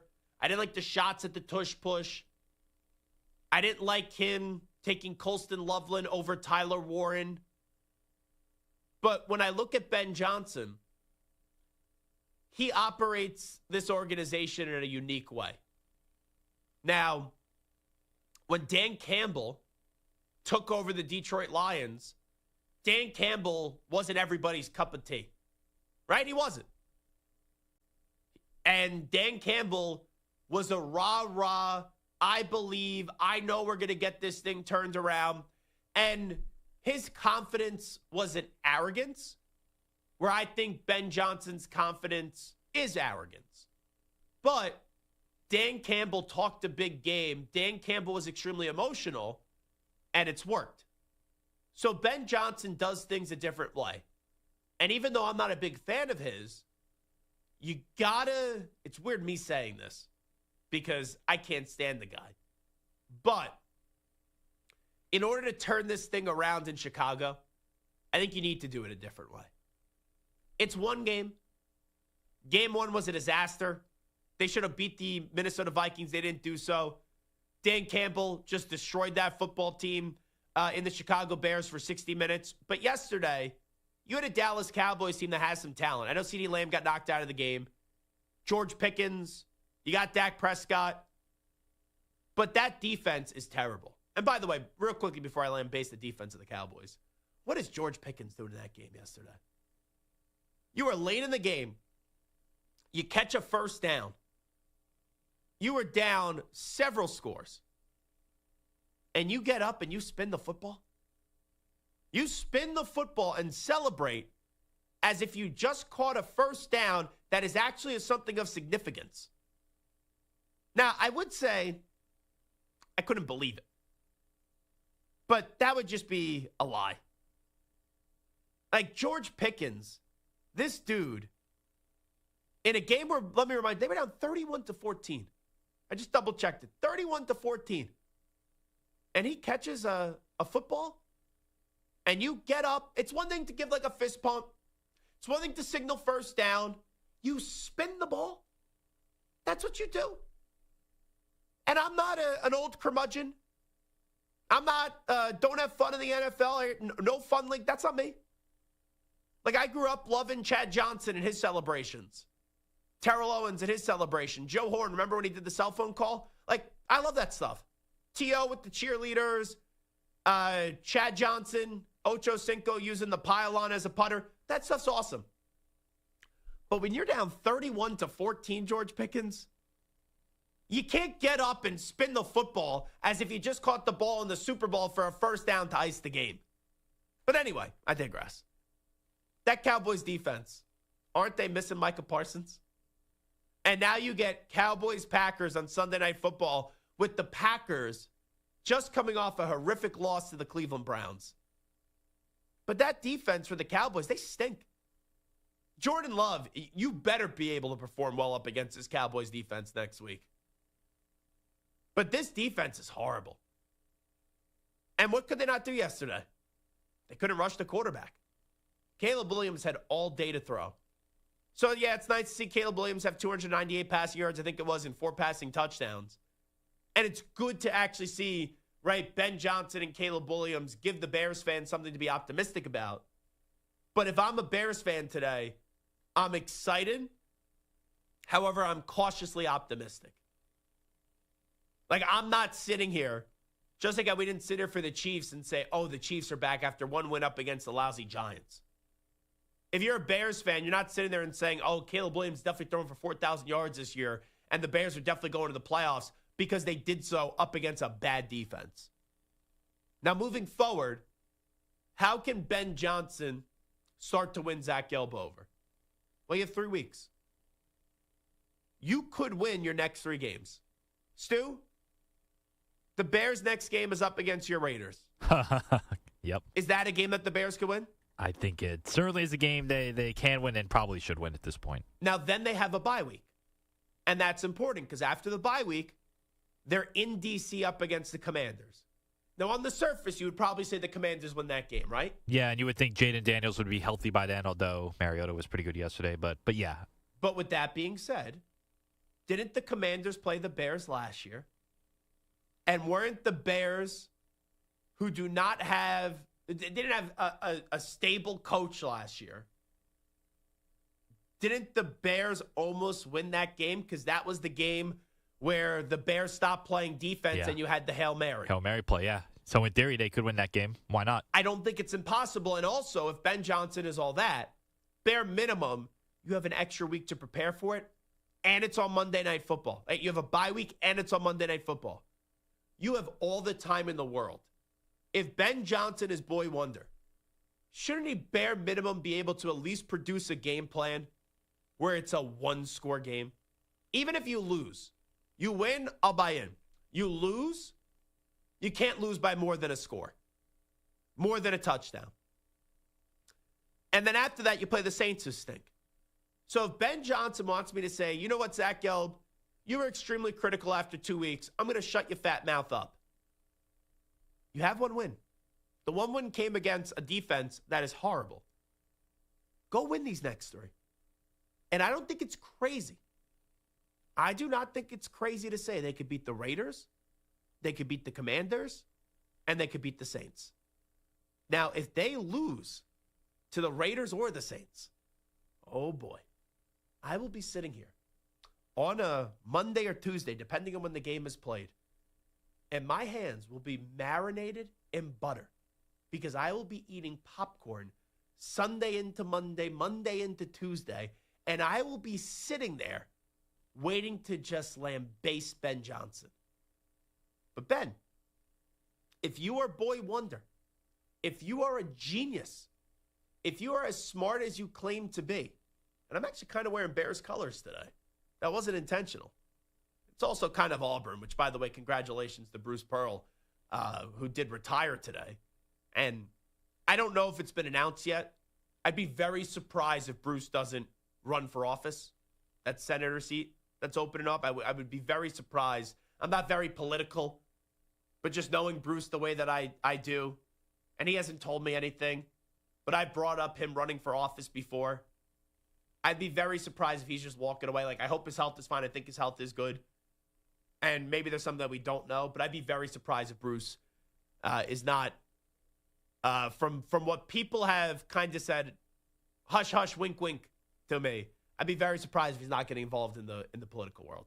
And that's been speculated for the last few months. Now, was I expecting him to retire today? No, I didn't. I thought that would be a few years down the road, but here you are with that opportunity. And I've talked to Bruce before about it. I said, are you going to run for office? Like, this was, I don't know, April maybe? And he kind of danced around it. And he didn't say yes, but he also didn't say no. So it was kind of up in the air. But I wasn't expecting this today. But anyway, getting back to the Ben Johnson conversation, it's not crazy to say they could go win their next 3 games. And if you do that, then you will be looking at a team that would be 4-2. And even if they lose that game to the Commanders, if you could find a way to be 3-3, that's a pretty damn good job going into a stretch where then you're at Baltimore, which is going to be tough. Then you play at the Bengals and you play the Giants. You should be able to beat a team like Cincinnati. You should be able to beat a team like the New York Giants. But you cannot afford, with the momentum that you're starting to build or a positive start that you had yesterday, you can't then lose to the Raiders next week. Because if that's the case, Stu, if the Bears lose to the Raiders next week, you know what that means to me? It means that this team celebrated too much and they weren't able to lock in, and consistency is going to be a problem for the Chicago Bears. Because that Raiders team, the defense got problems. The offensive line is horrendous. Geno Smith, he's fine, right? But there's some weeks he looks really good. There's other weeks he looks really bad. He's inconsistent. We know Brock Bowers is good. Ashton Genty has no space right now. But you would think, right, a Bears team with DJ Moore, Rome Odunze, you would think with Caleb Williams as the quarterback and Ben Johnson being this guru that they would be able to beat your Raiders. You would think that, right? I would think so. I guess that means that the Raiders are going to win that game. But, yes, I would think that the Bears would probably not have too much of an issue with the Raiders based on how they've been the last few weeks. All I can say is go Raiders this week. Oh, boy. I would love to see the Raiders win. We'll come on back with the news brief. Update time first. Here's Zach. Infinity Sports Network Sports Flash. And it's brought to you by Progressive Commercial Insurance, who protects small businesses with affordable coverage options. Quote today at progressivecommercial.com. Another longtime coach is retiring. This time, Auburn's Bruce Pearl, his son Steven, is going to take over this season. The 65-year-old had been at Auburn for the last 11 years and led them to the Final Four twice. He'll remain at the school as part of the administration. The 49ers injury list reads like a who's who, and the latest to join is Nick Bosa, who is done for the season with a torn ACL, this time to his right knee after he tore the left one back in 2020. The Browns have lost offensive tackle DeJuan Jones for the season due to a knee injury, while CeeDee Lamb is out 3 to 4 weeks with a high ankle sprain. Mike Evans' hamstring is a low-grade injury. He's not expected to be out long. The Giants are leaving the door open for Jackson Dart to start, saying that Brian Dabo saying that everything is on the table. Meanwhile, Tyrone Tracy will miss a while after dislocating his shoulder. The Ravens and Lions meet in Baltimore to conclude Week 3 with both at 1-1. The Rockets' Fred VanVleet has reportedly suffered a torn ACL and will miss the upcoming season. I'm Rich Acker. Hey, like us on Facebook. Our handle is INF Sportsnet. That's INF Sportsnet for our Facebook page. This is the Infinity Sports Network.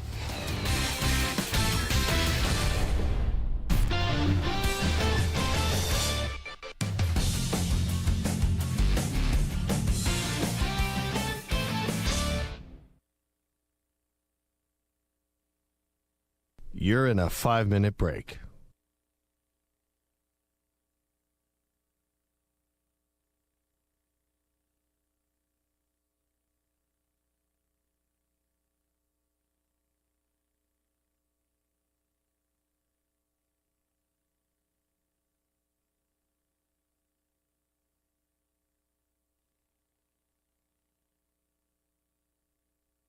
Four minutes, 30 seconds remaining.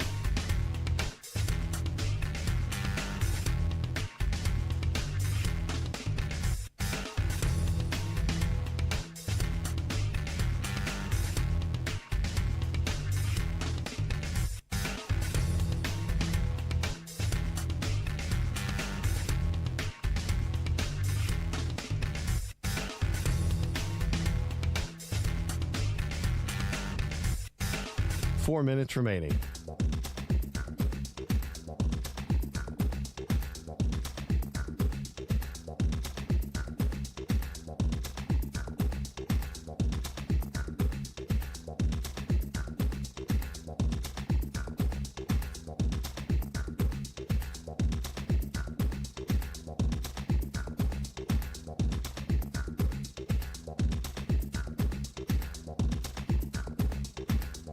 Three minutes, 30 seconds remaining.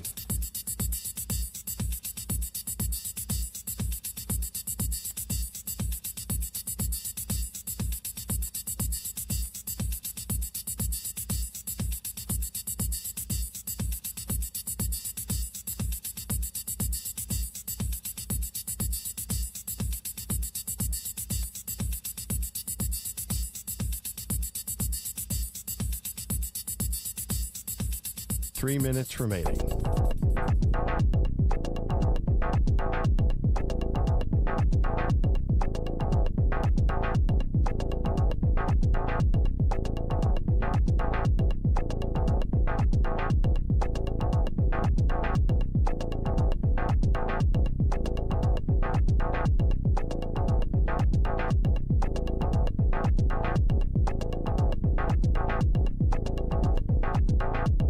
2 minutes, 30 seconds remaining.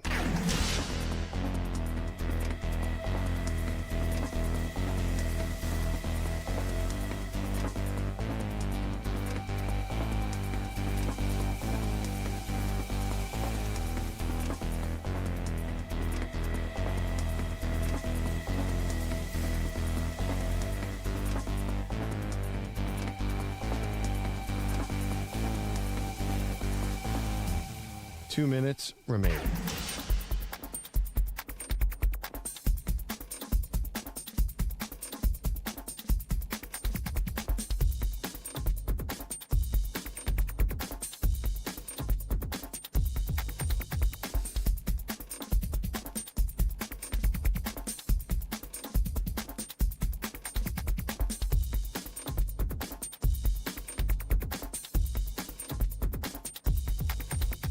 One minute, 30 seconds remaining.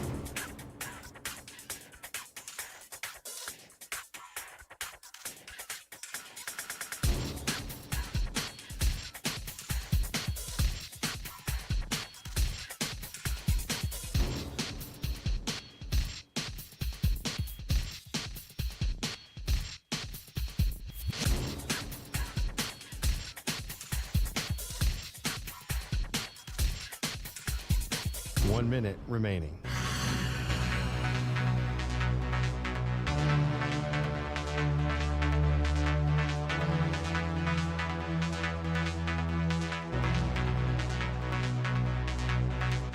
Forty-five seconds remaining.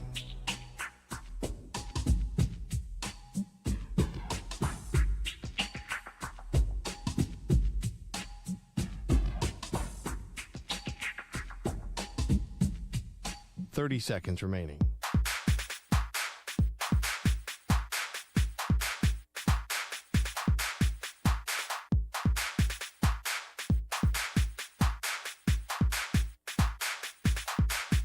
Fifteen seconds.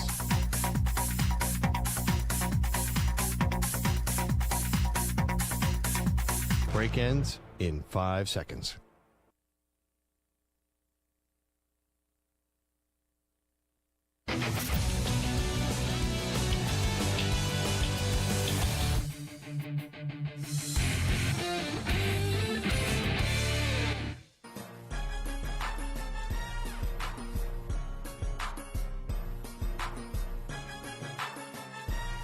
Welcome back to the Zach Gelb Show on the Infinity Sports Network.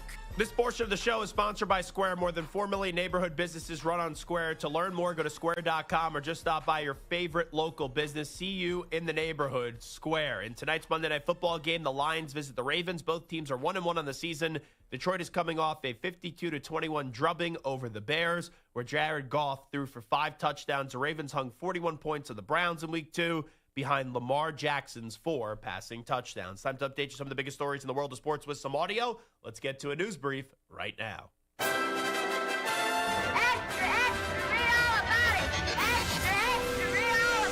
Time for your daily news brief. We get you caught up on the rumors, reports, and reconnaissance from the day in sports. Alrighty, news brief time. Let's start things off with Nick Sirianni. His team had a miraculous comeback. At one point, they were down 26-7.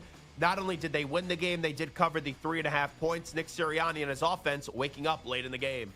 I'm not going to take any credit for that. Jalen, Kevin, and the offensive staff did a great job of finding things that worked and got us out of the rut that we were in. Any communication with the quarterback is going to be critical. He's the one who's going to give you confidence to, call the things that you need to call. Good question for Kevin, because obviously I'm doing the things there. I can't take any credit in that. Those guys did a great job of adjusting and finding the right things to do in that scenario. And Jalen Hurts in the game had 4 total touchdowns, 3 through the air, 226 yards passing, 21 of 32. He also had 9 carries on the ground for 40 yards and a rushing touchdown. Let's hear the other side, Matthew Stafford, on blowing this lead to the Eagles. We've all been a part of enough NFL games that the scoreboard doesn't really matter till the end of the game. It doesn't matter. You just go out there and play. You try to execute. You try to score as many points as you can on offense. You try to stop them every time you get out there on defense. I don't care what the board says. Obviously we had our chance at the end of the game. Didn't go our way. Learn from it. There's so many other plays in this game, like I said earlier, that we can learn from, that we can be better. first and foremost myself. Disappointed with how I threw it in some instances today. So just go back to it, continue to work hard, and know that what you're doing and the process that we're doing is the right thing, and find ways to win games. We go from the Rams loss to the Eagles to the Green Bay Packers blowing one to the Cleveland Browns. Here's Matt LaFleur on the loss to the Brownies. Well, that was extremely disappointing. Obviously, to be in a position to win the game, I thought there were a lot of things, a lot of positives in regards to how our defense competed and played through 4 quarters. But one thing that we have to get corrected is, when you have 14 penalties in a game, it's going to be tough to overcome that. So we got to do a much better job of coaching the fundamentals, the details, and then we got to lock in at a higher level. Jordan Love had an embarrassing interception. Here is him while talking about the loss to Cleveland. Man, it's tough. It's a tough loss, for sure. I think any loss is a tough loss. I think, like I said, there's a lot of stuff to clean up and improve on going forward. But it's one of those things, adversity hit. It's going to hit at some point, hit early on right now, and we're just going to have to do a great job of moving on. Packers will now go from Cleveland to Jerry's World. They have the Cowboys, the return of Micah Parsons this upcoming week on Sunday Night Football. Let's go to Michael Penix Jr. He was terrible up against the Carolina Panthers. The Panthers blanked the Falcons 30-0. Here is Michael Penix Jr. on his horrible game. Some of it was definitely me. Some of it, the defense, they had good looks, and they just gave a good look, and I wasn't prepared for it, which I have to be. But at the end of the day, I got to make those plays. I got to find, my guys that's open. But I don't know. It was tough, man. We just got to execute better all in whole. So the Falcons' next game is up against the Commanders. Whew. We'll see if Jaden Daniels is going to play. They could be starting this year off 1-3. And even if they do win that game, let's say Mariota plays and, right, the Commanders aren't as great as they were up against the Raiders. Even if they win, they'd be 2-2. After that, back-to-back weeks, they have Buffalo on a Monday night, and then they have a Sunday night game up against the San Francisco 49ers in Santa Clara. Yeah, it's going to be some tough times for the Atlanta Falcons. Let's go to Caleb Williams. Played really well yesterday. 298 passing yards up against a horrendous Cowboys defense. 4 passing touchdowns. Tremendous drive at the end of the first half. Tremendous drive to start the second half. Here is Caleb Williams on his confidence level that he had heading into the game. A great team and things like that, but this week there wasn't any concern. We got all the belief in the room and in all of our rooms and in this organization, and I think it's us being able to focus on us and focus on what we need to be able to do out there and execute plays. Now, I know he wouldn't call it a moral victory, but it did feel like it was a moral victory for the Cowboys week 1 up against the Eagles. Since then, all right, they did beat the Giants, but is that anything to hang your hat on? No. And then you lose this one to the Chicago Bears. Your defense is a major, major, major problem. I don't really put that on Brian Schottenheimer. Matt Eberflus, I can't crush him. This is a Jerry Jones issue now. Samter said it to me before the show. You know what the Cowboys could have used yesterday? Could use a pass rusher. Where could they have got one of those? Oh, yeah, the guy that they traded away in Micah Parsons. Here is Brian Schottenheimer. They lost CeeDee Lamb early in the game. He did come back in for one play, then walked it back out. He has a high ankle sprain. That's what people believe. Here's Brian Schottenheimer on how losing CeeDee Lamb impacted the game. We were running the ball really well early in the game, and, the score kind of got away from us a little bit. We come out at halftime, we're only down 10, and we get start of a drive, and I think that was the bigger issue. Certainly you lose a player like CeeDee, it affects you. But, again, we just didn't play well. I thought he said a word that you couldn't say there for a second, but it was shoot, not the other one. Let's go to Kevin O'Connell. J.J. McCarthy out. Carson Wentz in. Carson Wentz, 14-20, 173 passing yards, 2 passing touchdowns. I like the Vikings going into this one. And why did I like the Vikings? It had nothing to do with their offense. Both of these teams have backup quarterbacks. They still have a ton of offensive talent. It's the Vikings defense. Isaiah Rodgers, he had 2 touchdowns, 1 pick six, 1 fumble recovery, and then there was another fumble that he forced, which was unbelievable. So he had a heck of a game, Isaiah Rodgers. But let's get to Kevin O'Connell and the performance of his quarterback in Carson Wentz. I do believe Carson Wentz, just a guy that came in, played point guard for us, ran the show. It was efficient. He made great decisions. He got through his progressions. and did a lot of things to help the Minnesota Vikings win today. I know it was a out-of-body kind of experience for him, today winning a game here at US Bank Stadium as a former lifelong Minnesota Vikings fan. Not former, he is a lifelong Minnesota Vikings fan. Let's go to Aaron Rodgers. That Steelers offense was no bueno up against the Pats. If you look at it, Aaron Rodgers had 139 passing yards, 2 touchdowns, and an interception. They only had 64 yards in the ground. If you told me that going in, I would say the Pats won. And by how much? Well, the Patriots lost by 7. Here is Aaron Rodgers. He makes it clear the offense was not good enough. Just our defense, honestly. I mean, there was urgency. It was one of those weird disjointed games. We had 3 possessions in the first half. We had a chance on the 3rd possession to keep it going. Pat and I weren't on the same page on the scramble drill. Then we sat on the bench for what seemed to be 20 or 30 minutes. So we just couldn't get into a rhythm at all. And then we came out second half. I made a terrible throw. Defense just kind of stood on their head all day. Let's get to Drake May on the mistakes and the loss to the Steelers. Yeah, just accosted us. So it hurts. Oh, I think it hurts. I think something to learn from. It was a long season. Defense played their butts off. And the guys in the locker room are playing hard. They're fighting hard. So, it's tough and it stings. And, just knowing we hurt ourselves, and that's what costed us. You didn't cost the team. I know he's the quarterback, so he has to say that. It's a horrible interception. It was just unlucky. He was, they were about to score before the half. Cam Hayward deflects the ball, makes a great play, and it goes in the hands of the other team. Yeah, he did have a fumble. That was a bad one. But Ramondre Stevenson almost had a touchdown, fumbles the ball, fumbled the ball another time in the game. I can't watch Ramondre Stevenson right now, who needs to talk to Tiki Barber how to fix this issue. I'm going to tell Tiki that during the break. And then also, this guy, Pop Douglas, everyone keeps on telling me he's supposed to be great. All you had to do was fall forward and you would have got a first down. Instead, you ran in the other direction and didn't get a first down, and the game was over there. So I don't think that was on Drake May. I'm not saying Drake May is going to be great, but Drake May has done enough in the last 3 weeks that they probably should be 2-1, but they are 1-2. And you are what your record says you are. I'm not going to sit here and say moral victories. That wasn't a moral victory yesterday. The New England Patriots snatched defeat from the jaws of victory. Let's go to Aaron Glenn. He is Mr. Moral Victory, guys. Team lost. He's clapping, celebrating, basically, doing a dance on the sideline after the blocked field goal. Aaron Glenn doesn't want to hear about the same old Jets mantra anymore.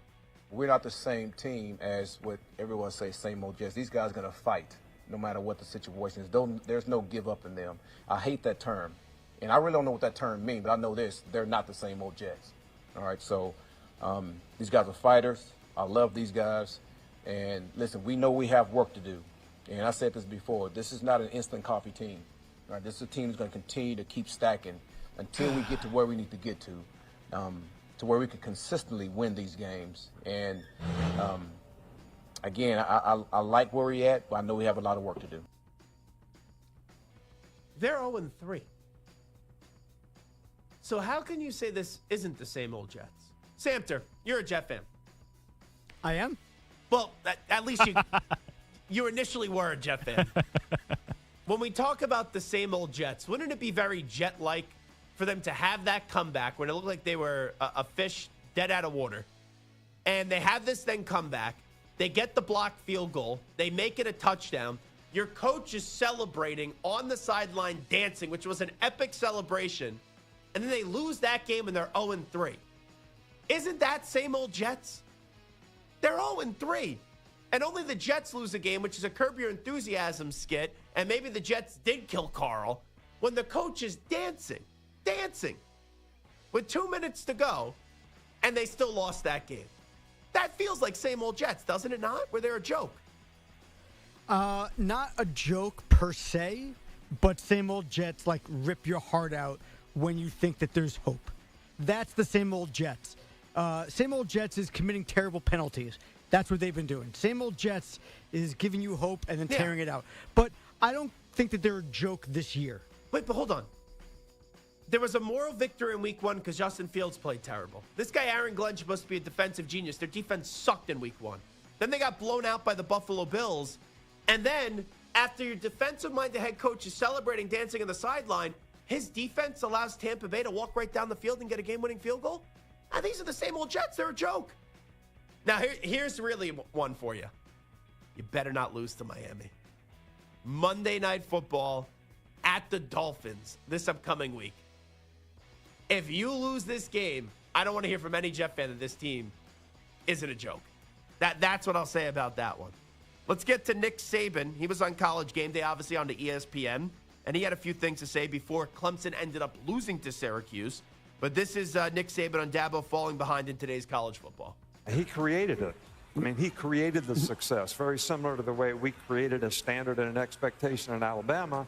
But then you got to keep climbing that mountain because people expect you to live up to it, and you're only as good as your last play. When you're in competition and you got to look at the next challenge as an opportunity to continue to grow and develop. And, you know, Dabo needs to look at what he needs to do in his program to make his program continually be successful. Do you have to change the portal? Do you have to change name, image, and likeness? The game has changed. You need to change with it. Otherwise, you're not going to put yourself in the same position other people are and having the chance to be successful. Big win for ESPN this weekend. You get that version of Nick Saban ripping Dabo Swinney like that and saying you got to change, you got to adapt. That's a good version of Nick Saban. And also, did you guys see McAfee?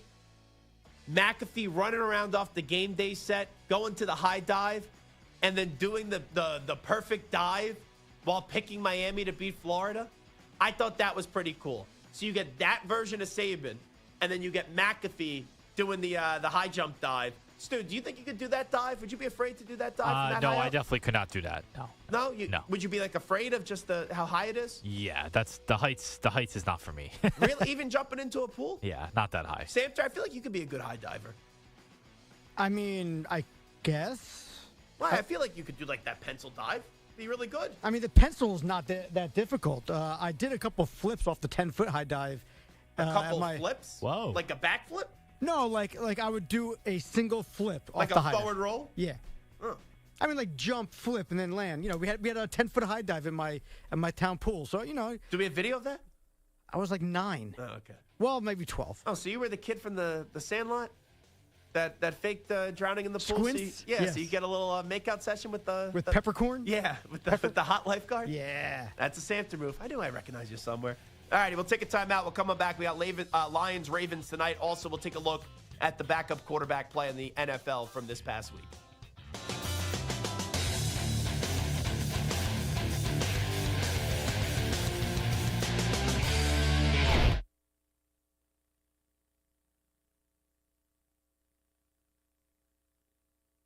You're in a 5-minute break.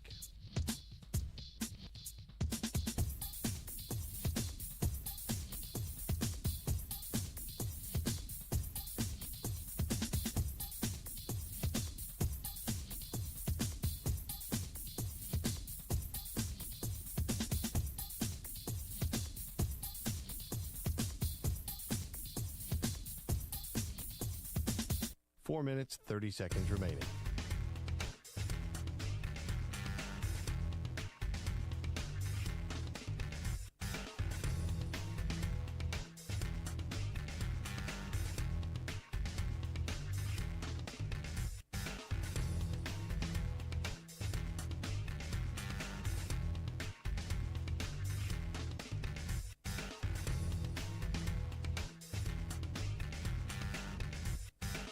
Four minutes remaining.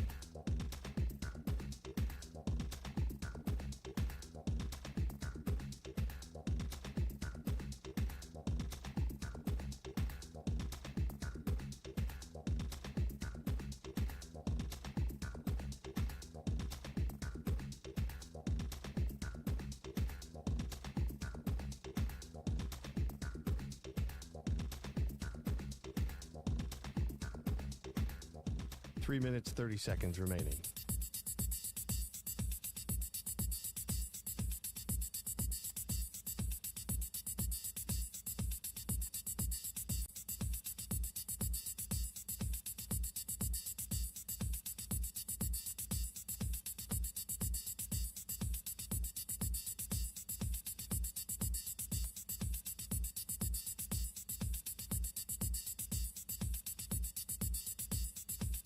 Three minutes remaining.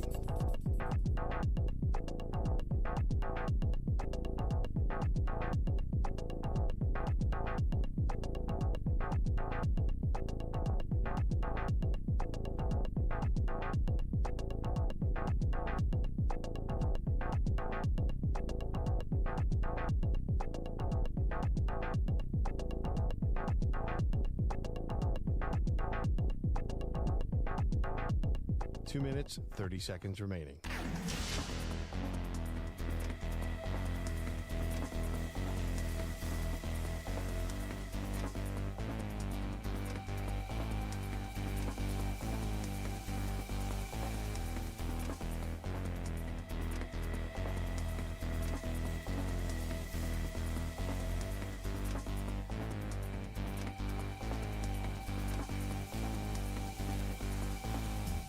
Two minutes remaining.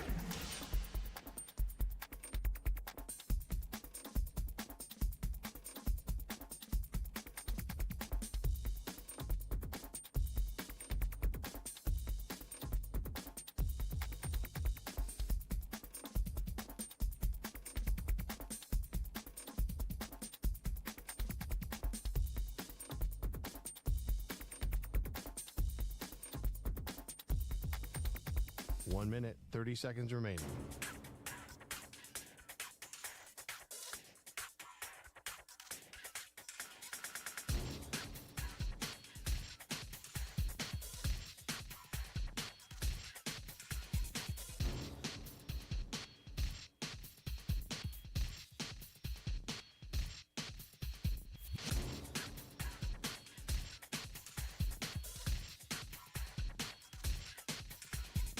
One minute remaining.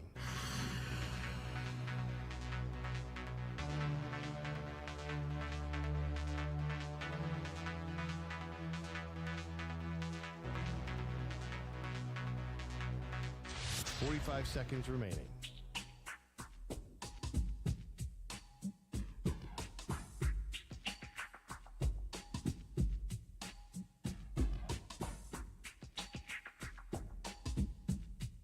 Thirty seconds remaining.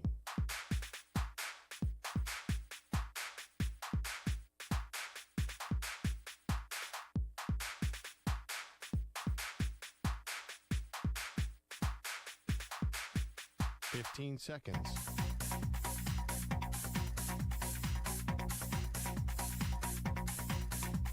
Break ends in 5 seconds.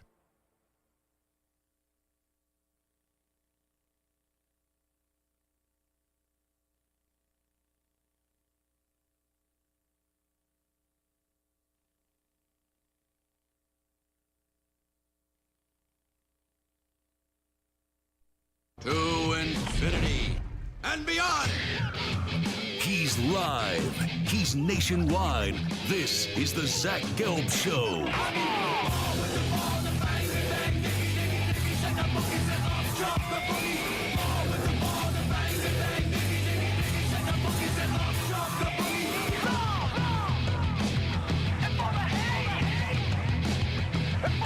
Here's your host, Zach Gelb.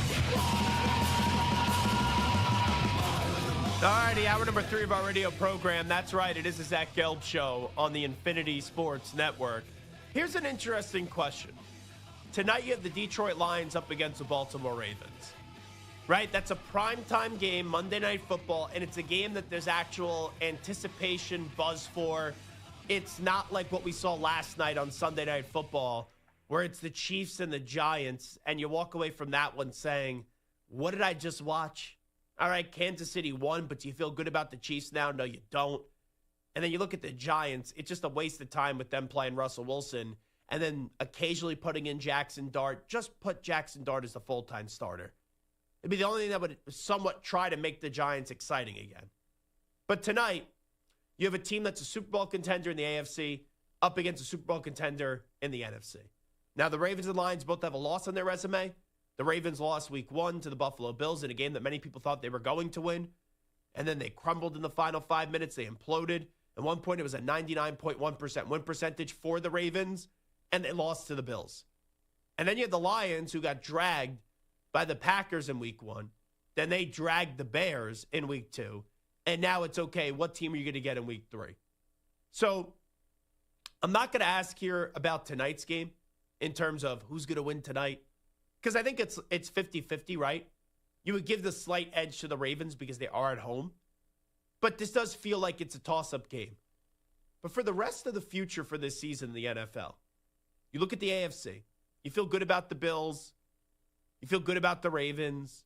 The Chargers are playing well. The Colts are off to a 3-0 start. No one's going to sit here and tell you the Colts are a Super Bowl contender yet. The Chargers have had a nice start to the season. And then you look at the NFC. All right, Eagles are clearly the best team. Packers had a bad loss to the Browns yesterday. So that kind of makes us reconfigure how we view the Green Bay Packers. The 49ers look strong. We'll see what happens when Brock Purdy comes back now. Nick Bosa is going to be done for the season. So you're going through it. The Rams, yeah, they lost to the Eagles yesterday, but they're still a really good team. The Commanders made the NFC Championship game last year. Tampa Bay, I think they're good, but I don't think they're great. I don't think they're a team that goes to the Super Bowl. So you look at it, football is open in the AFC and it's open in the NFC. And that's good for us, the fan. You know, right now, the three of us, we root for 3 losing football teams. I think Samter is identifying this week as a Jets fan. Stu is sitting there as a just miserable Raiders fan, where week 1, all that good energy now has just gone right out the window with his way his team's performed the last 2 weeks. I'm sitting here as a Patriot fan where, you know, it's a weird spot. My football team won 6 championships, and now they're in a mega rebuild. I feel like they should be 2-1, but they're not. They're 1-2. And you are what your record says you are. I'm not a moral victory guy. I'm not a guy that sits here and doesn't embrace what the record is. The Patriots don't know how to win games right now. And you know what? I should probably stop saying they should be 2-1, because they probably should have lost that game to the Dolphins and they won it. So you know what? 1-2 is actually right for the Patriots. They probably should have lost to Miami. And they probably should have beat the Steelers. And the Raiders, the second half was just a disgrace by the Patriots. So we're all sitting here. The three of us are a bunch of losers.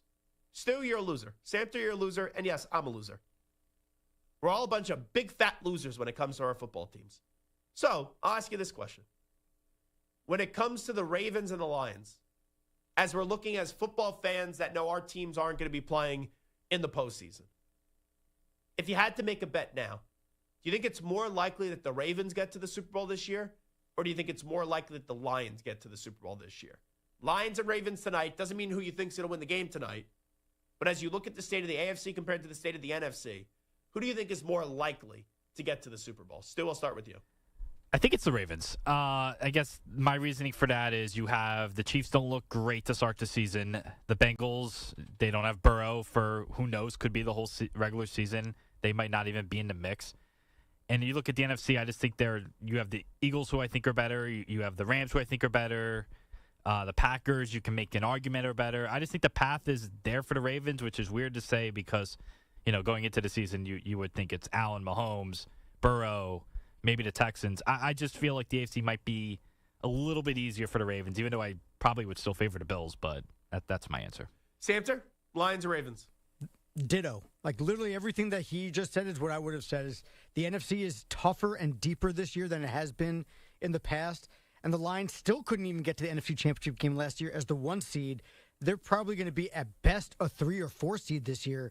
And the AFC, while it's still tough, there's a lot of vulnerability. Like, are you really buying the Colts? The Chargers look good, but how much do we trust Herbert in the postseason? The Chiefs are down.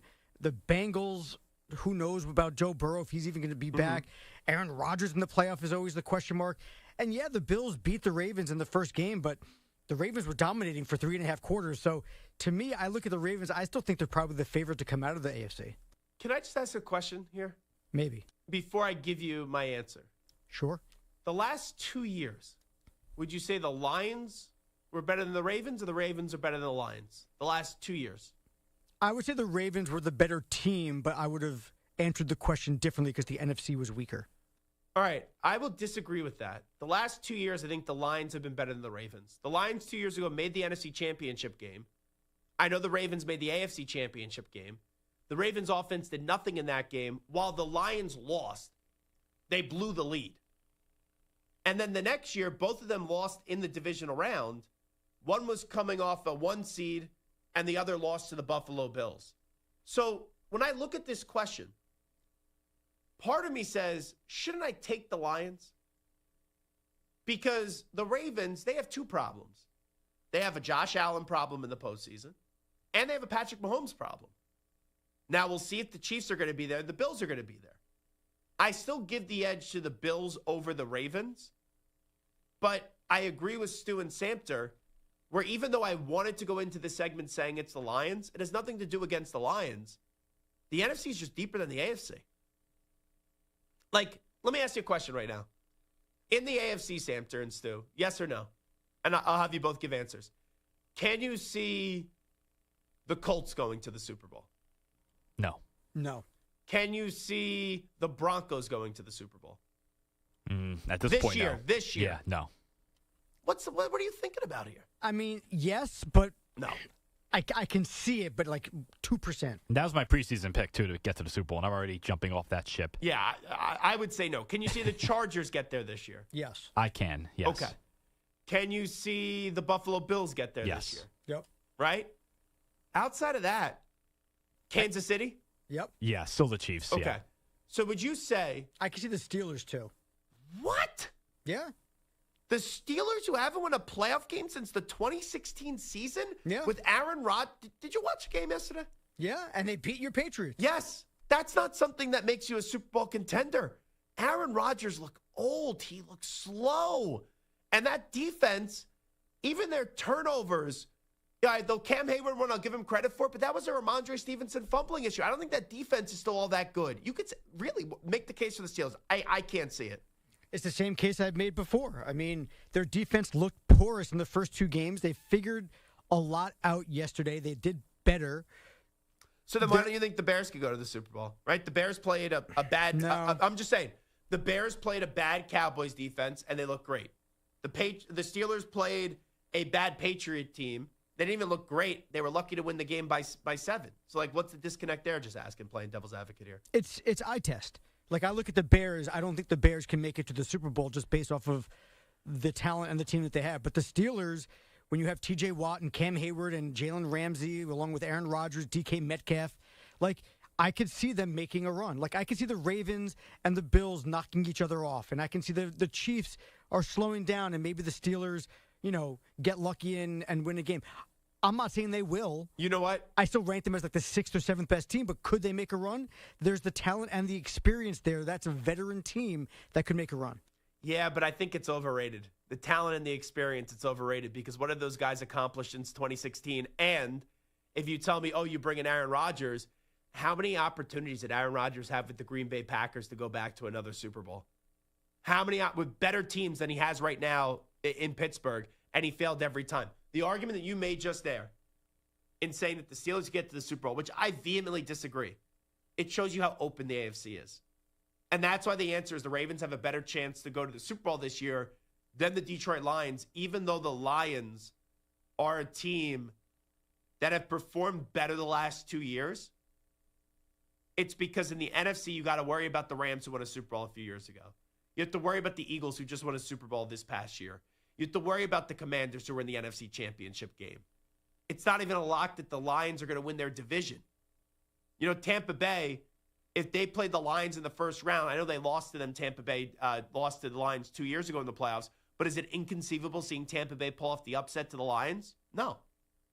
And, the Niners right now, Mac Jones the last 2 weeks has been fine. We'll see what Brock Purdy can do when he comes back. He's going to be their starter.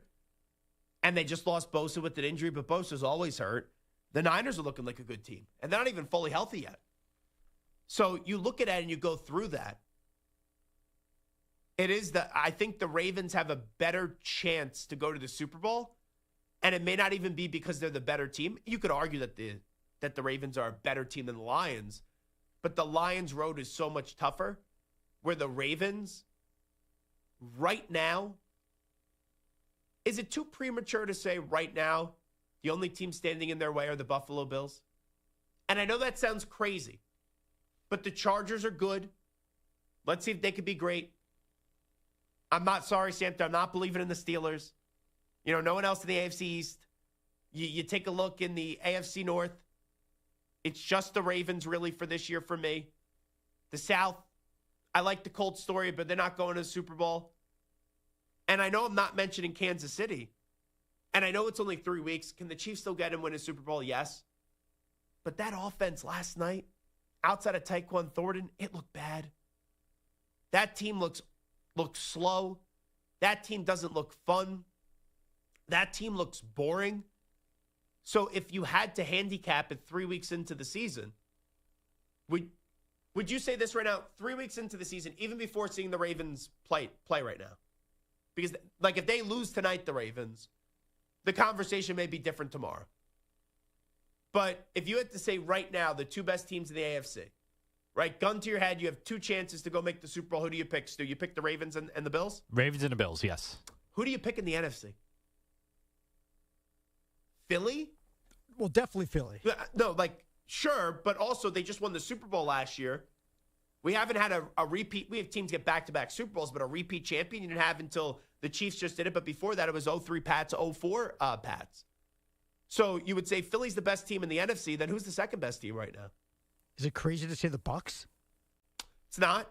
I would have said the Niners if they didn't lose Bosa for the season. I still think you could say the Rams even after yesterday. Packers maybe in that mix too. Who just lost to the Browns? Commanders. You could argue the Lions, right? Yeah. So it's like you go through it. In the AFC, most of us would say Ravens and Bills. And if you don't say Ravens and Bills, then it's really two options. Maybe you go the Chargers. I still think that's premature. And then maybe you just say, oh, the Chiefs will figure it out. But in the NFC, okay, Philly, boom. After that, you want to say the Commanders? You can. You want to say the Packers? You can. You want to say the Lions? You can. You want to say the Buccaneers? I won't crush you for that, Samter. If you even want to say the Vikings after what their defense did, it's plausible. The Rams, the 49ers. Look at that road. Where, yeah, the AFC is top-heavy. Bills, Ravens. You assume the Chiefs get it going. The Chargers are good. But can Herbert get it done in the playoffs? The NFC is just more diverse. The NFC is just more well-rounded. And that's why the answer is, and I hate when we all agree, but sometimes we do all agree. We don't do contrived radio like the other shows. Samter has to say one thing, then Stu has to disagree, and then Zach has to pick a side. Yeah, it's nice when it works that way. But Samter is in agreement with Stu. I'm in agreement with Samter and Stu. So that's just the way that it is. I don't know if the Ravens are a better team than the Lions, but the Ravens have a better chance to get to the Super Bowl this year than the Detroit Lions. Because the NFC is better than the AFC, and it's more well-rounded. It is the Zach Gelb Show on the Infinity Sports Network. We will get to some studs and duds. And no, I'm not just talking about Stu. Stu, you would be a stud. You would be. Thank you. Samter, well, there's a joke you could have made right there. Then you could have said, oh, it's Samter the dud. But I don't think Samter's the dud. Or maybe you are, Samter. Add a D. I'm a dude. I will just say, Samter, I may have a surprise dud for you that I did not tell you about. So stick around. We'll come on back. It is the Zach Gelb Show on the Infinity Sports Network. I have a surprise dud that I think you'll get a kick out of. A bonus dud today when we return in 5 minutes. You're in a 5-minute break.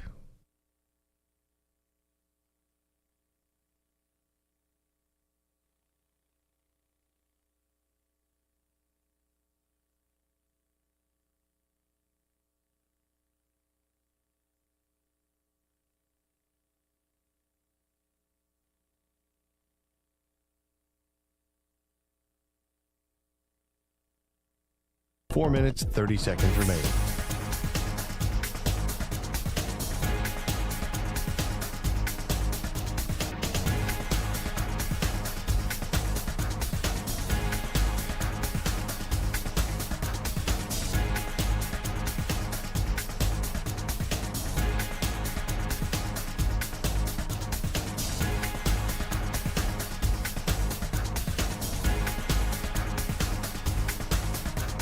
Four minutes remaining.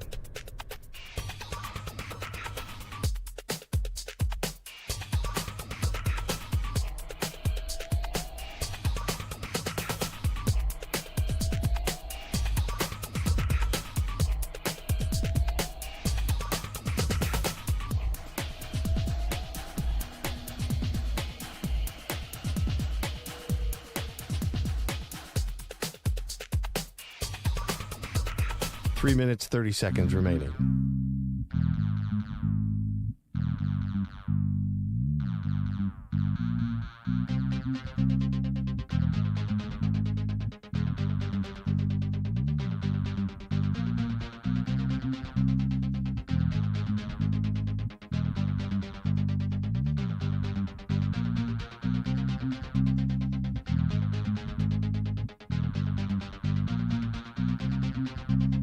3 minutes remaining.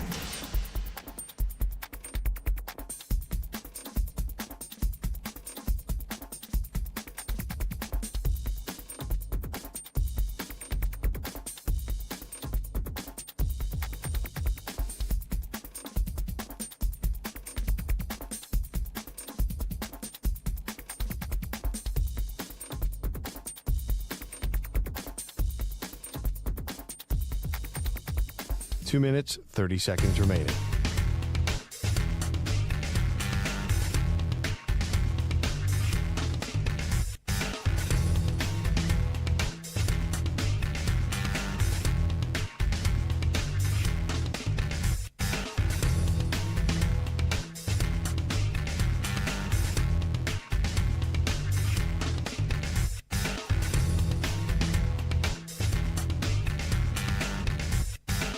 Two minutes remaining.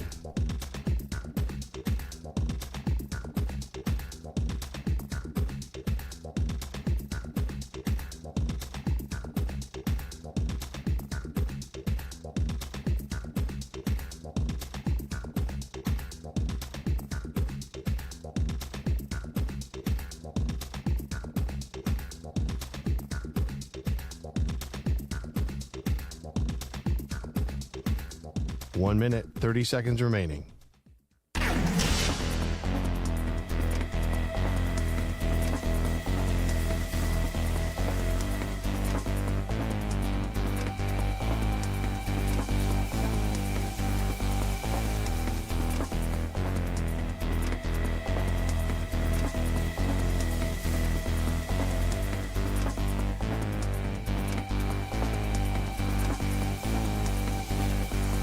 One minute remaining.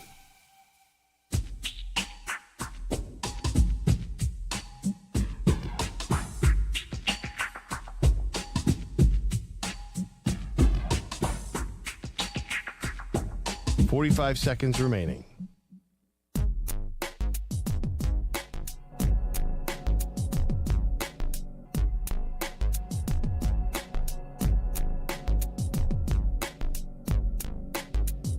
Thirty seconds remaining.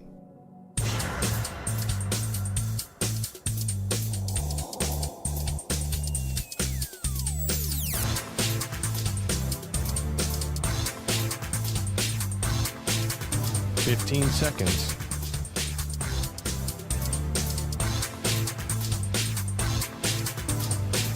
Break ends in 5 seconds.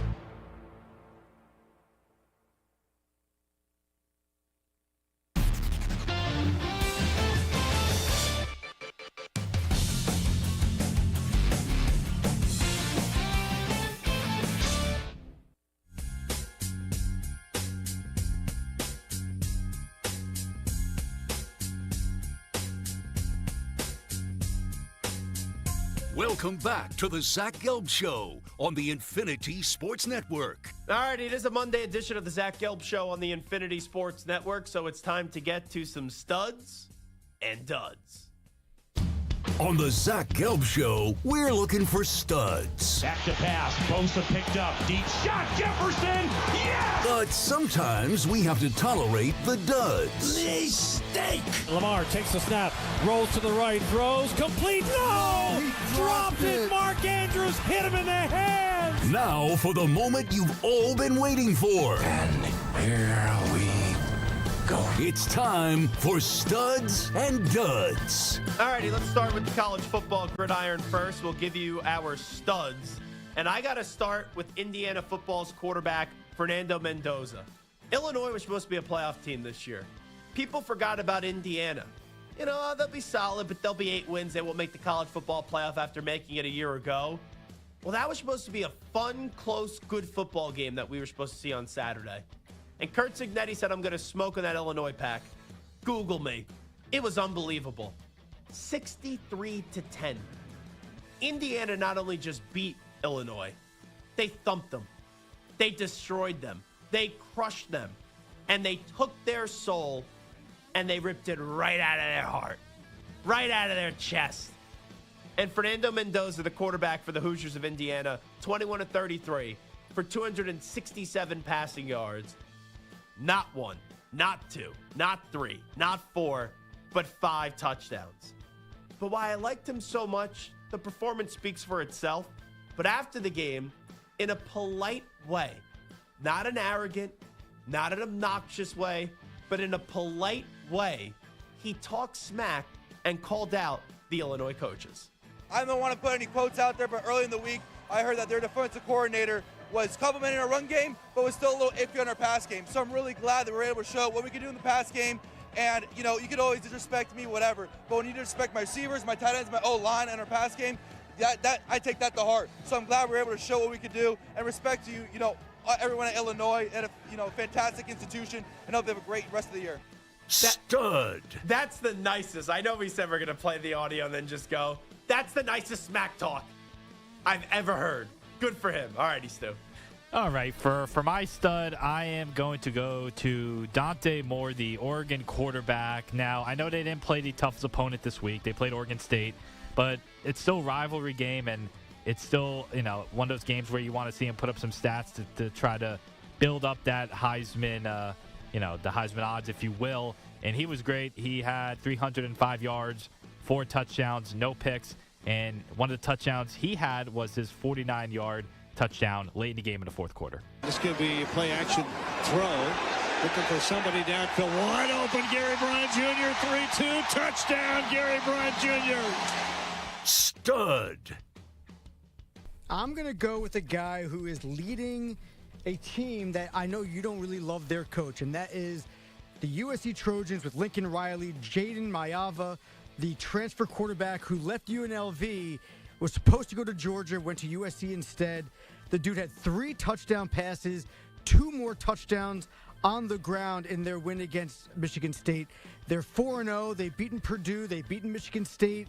They're in the rankings. Maybe now's the time for Lincoln Riley and USC to make that jump.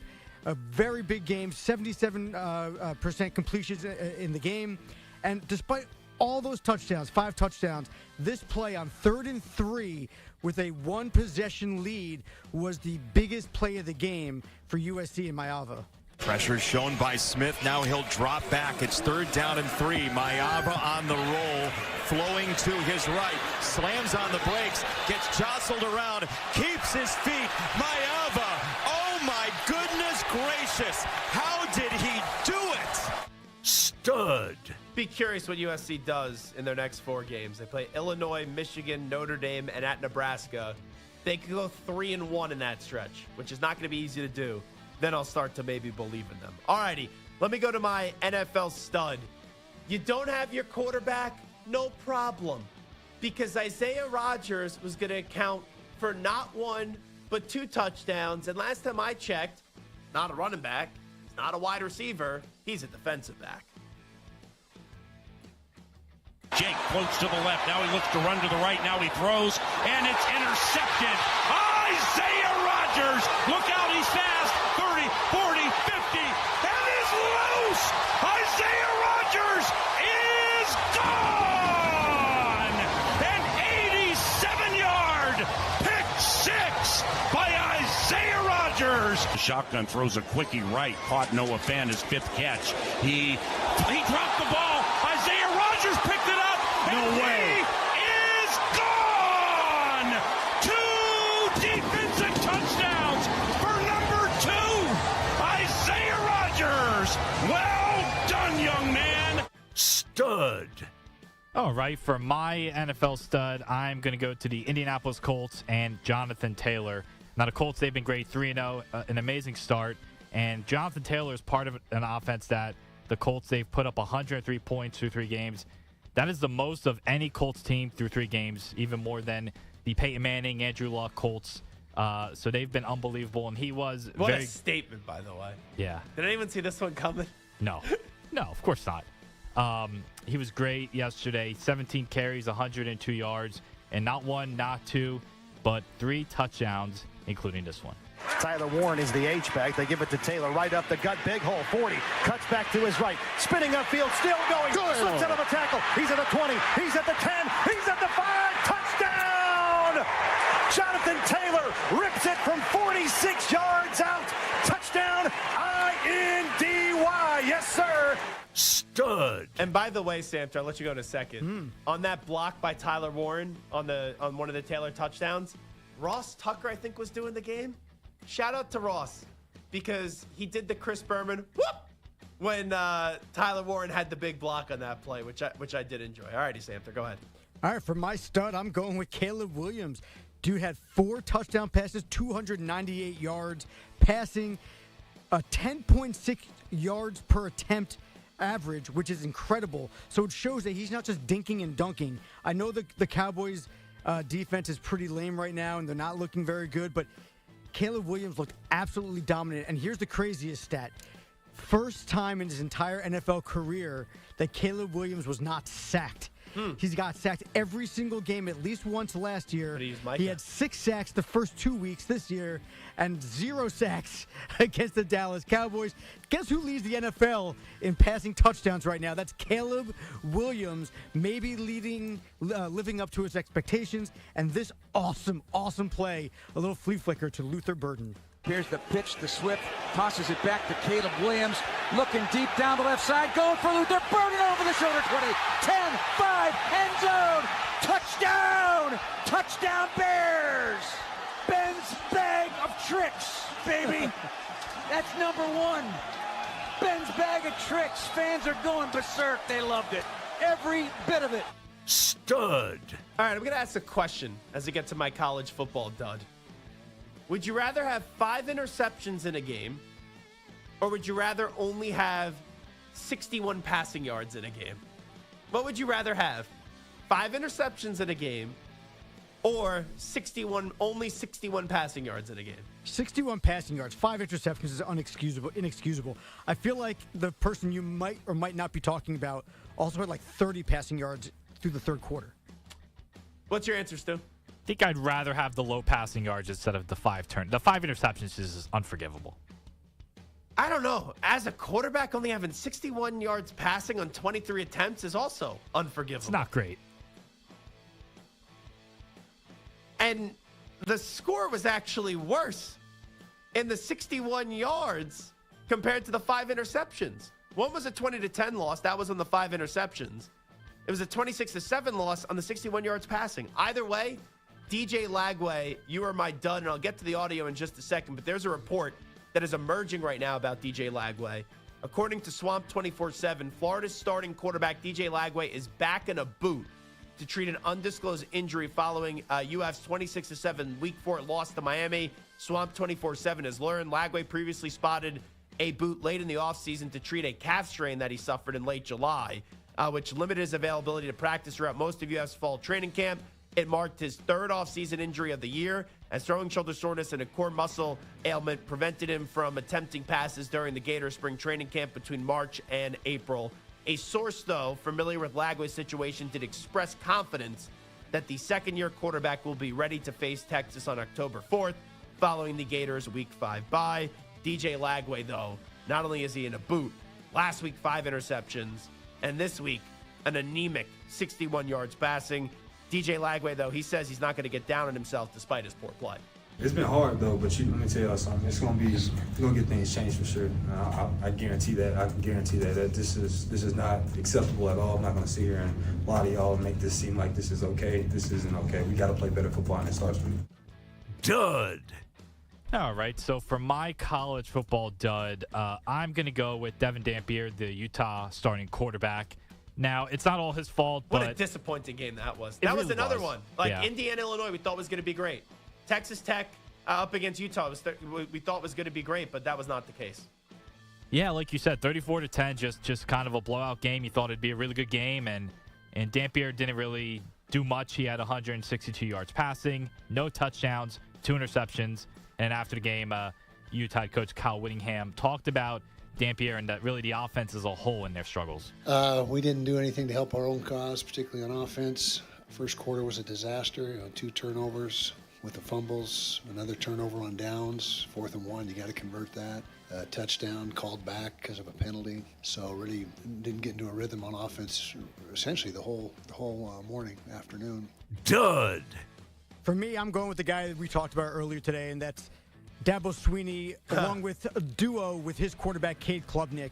I mean, that ain't Shaq and Kobe, I'll tell you that. There's something going on there we can't figure out. DJ Uiagalelei came to Clemson as one of the top-rated quarterback recruits. Now, obviously, he failed at multiple programs and didn't really latch on into the NFL either, but he came in as like a top 5 quarterback recruit, and he was terrible at Clemson. Cade Klubnik was really good last year. He had 6 interceptions all of last year. And I think like 36 passing touchdowns, too. And he already has 4 through 4 games this year against the likes of Troy, Syracuse, and Georgia Tech. Like, I understand that, those aren't like cupcakes, but he looks terrible. He looks like he can't.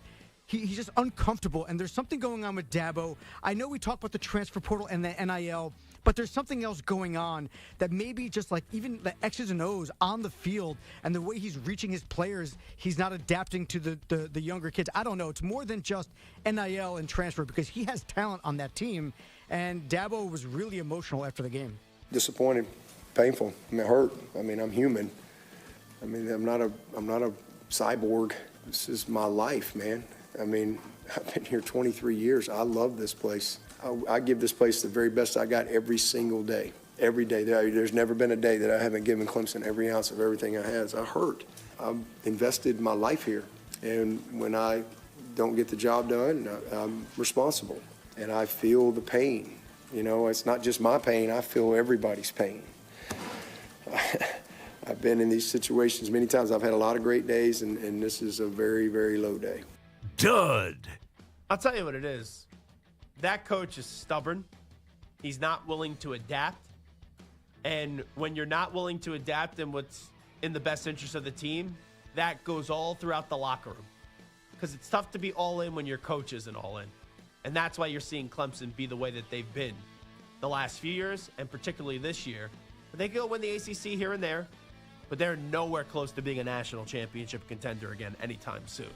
Alrighty, my NFL dud. It is to a team, and it's for one particular reason. It's not because you lost.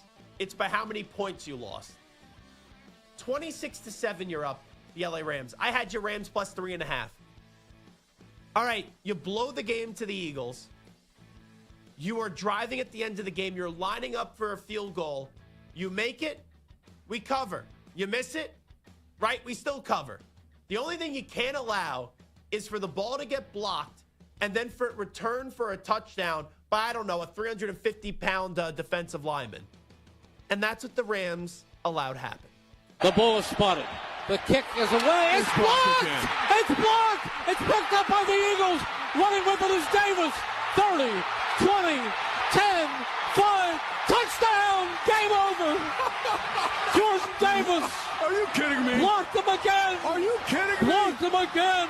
Have you ever seen anything like this? Do you believe in miracles? The Rams are standing silent. They can't believe what just happened to them. What a great, great game. What a great, great comeback. And the final score is 33-26. Dud. Yeah. Well, for my NFL dud, I'm going to go with a team and a quarterback that have probably been one of the most disappointing in the NFL this year, and that is C.J. Stroud. Another loss yesterday, 17-10 to the Jaguars.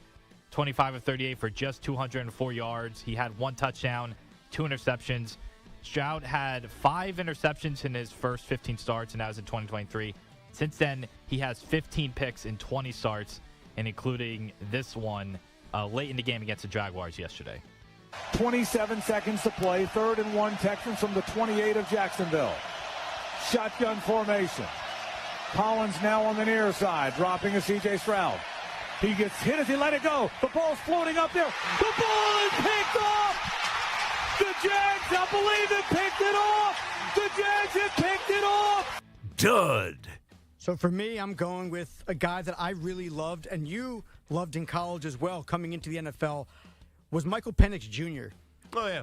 So far, he has started 6 games. He's 2-4 for a team that has a ton of offensive weapons and talent and a solid defense. He's thrown exactly 4 touchdowns in his 6 games. He's thrown an interception in every start except for 1.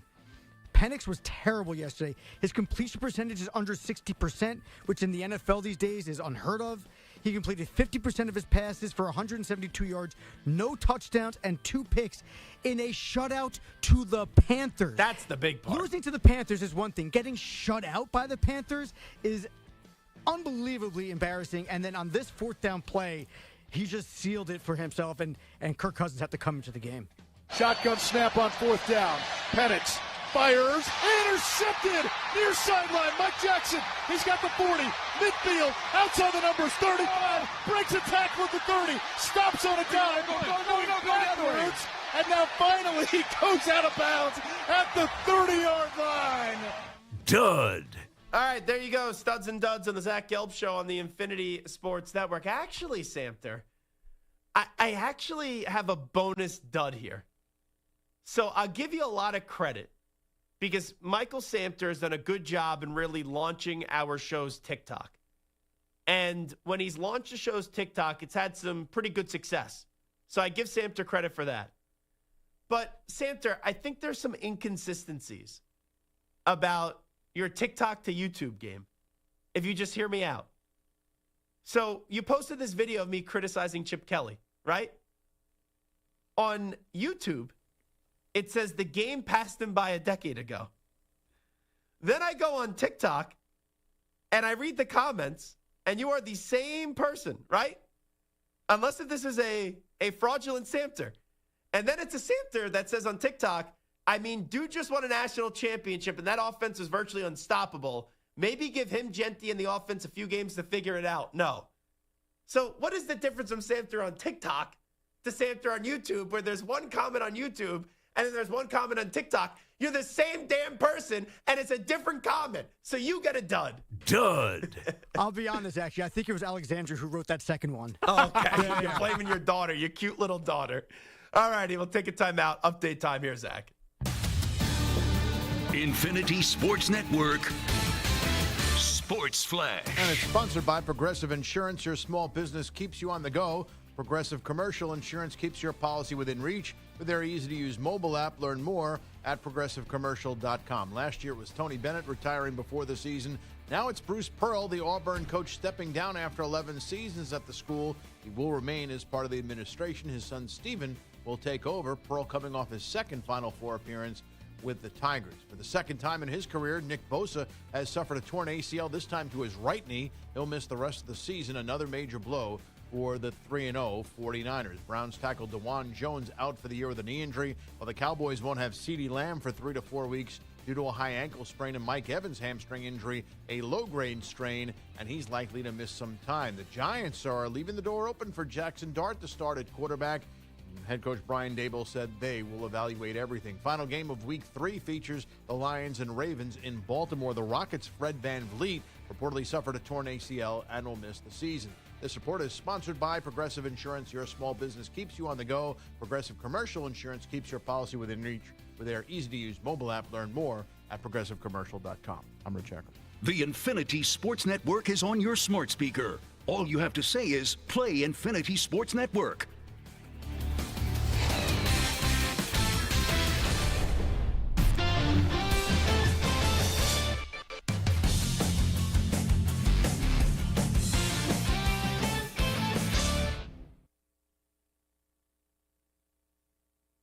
You're in a 5-minute break.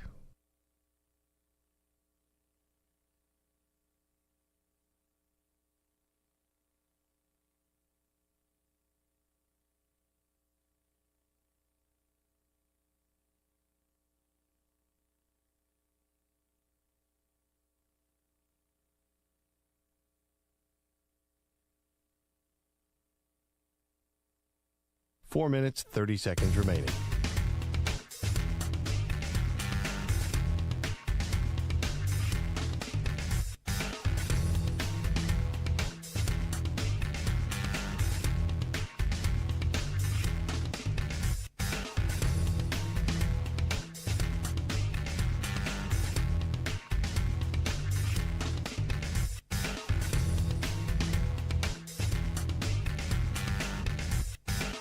Four minutes remaining.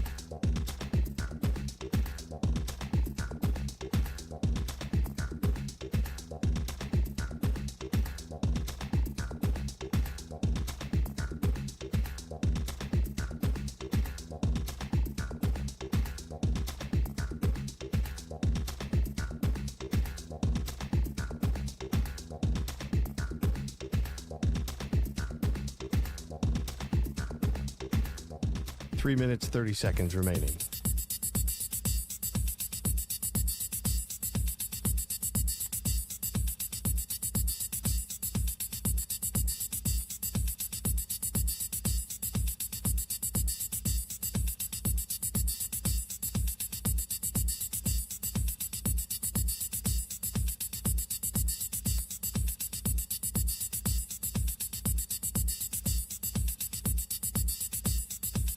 Three minutes remaining.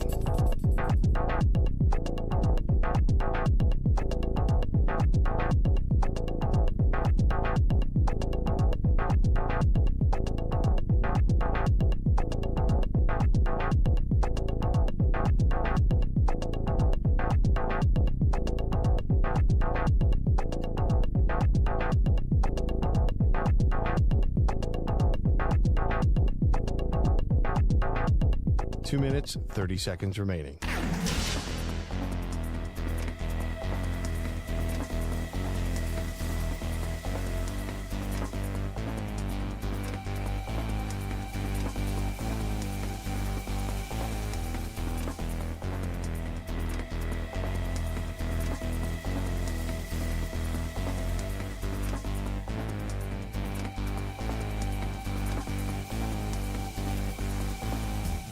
Two minutes remaining.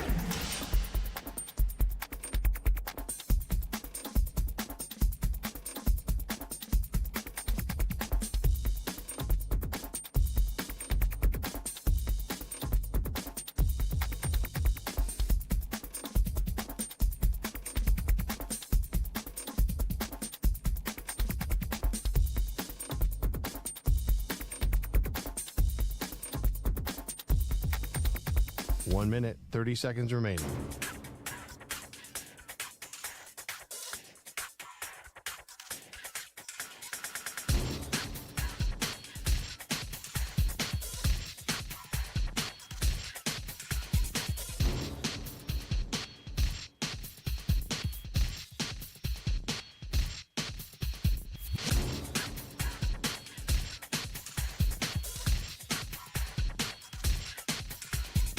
One minute remaining.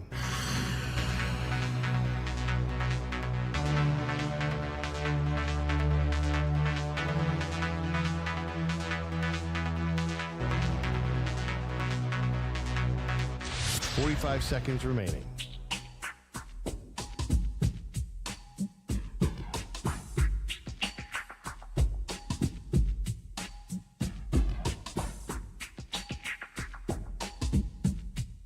Thirty seconds remaining.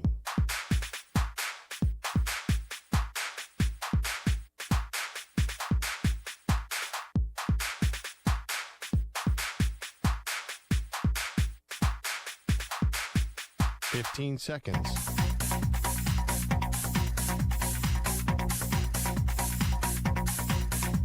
Break ends in 5 seconds.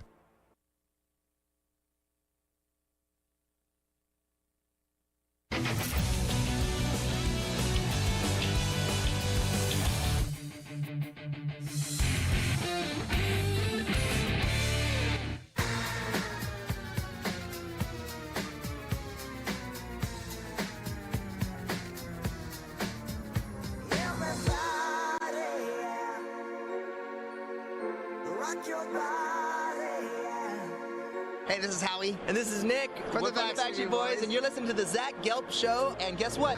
Zach is back. All right.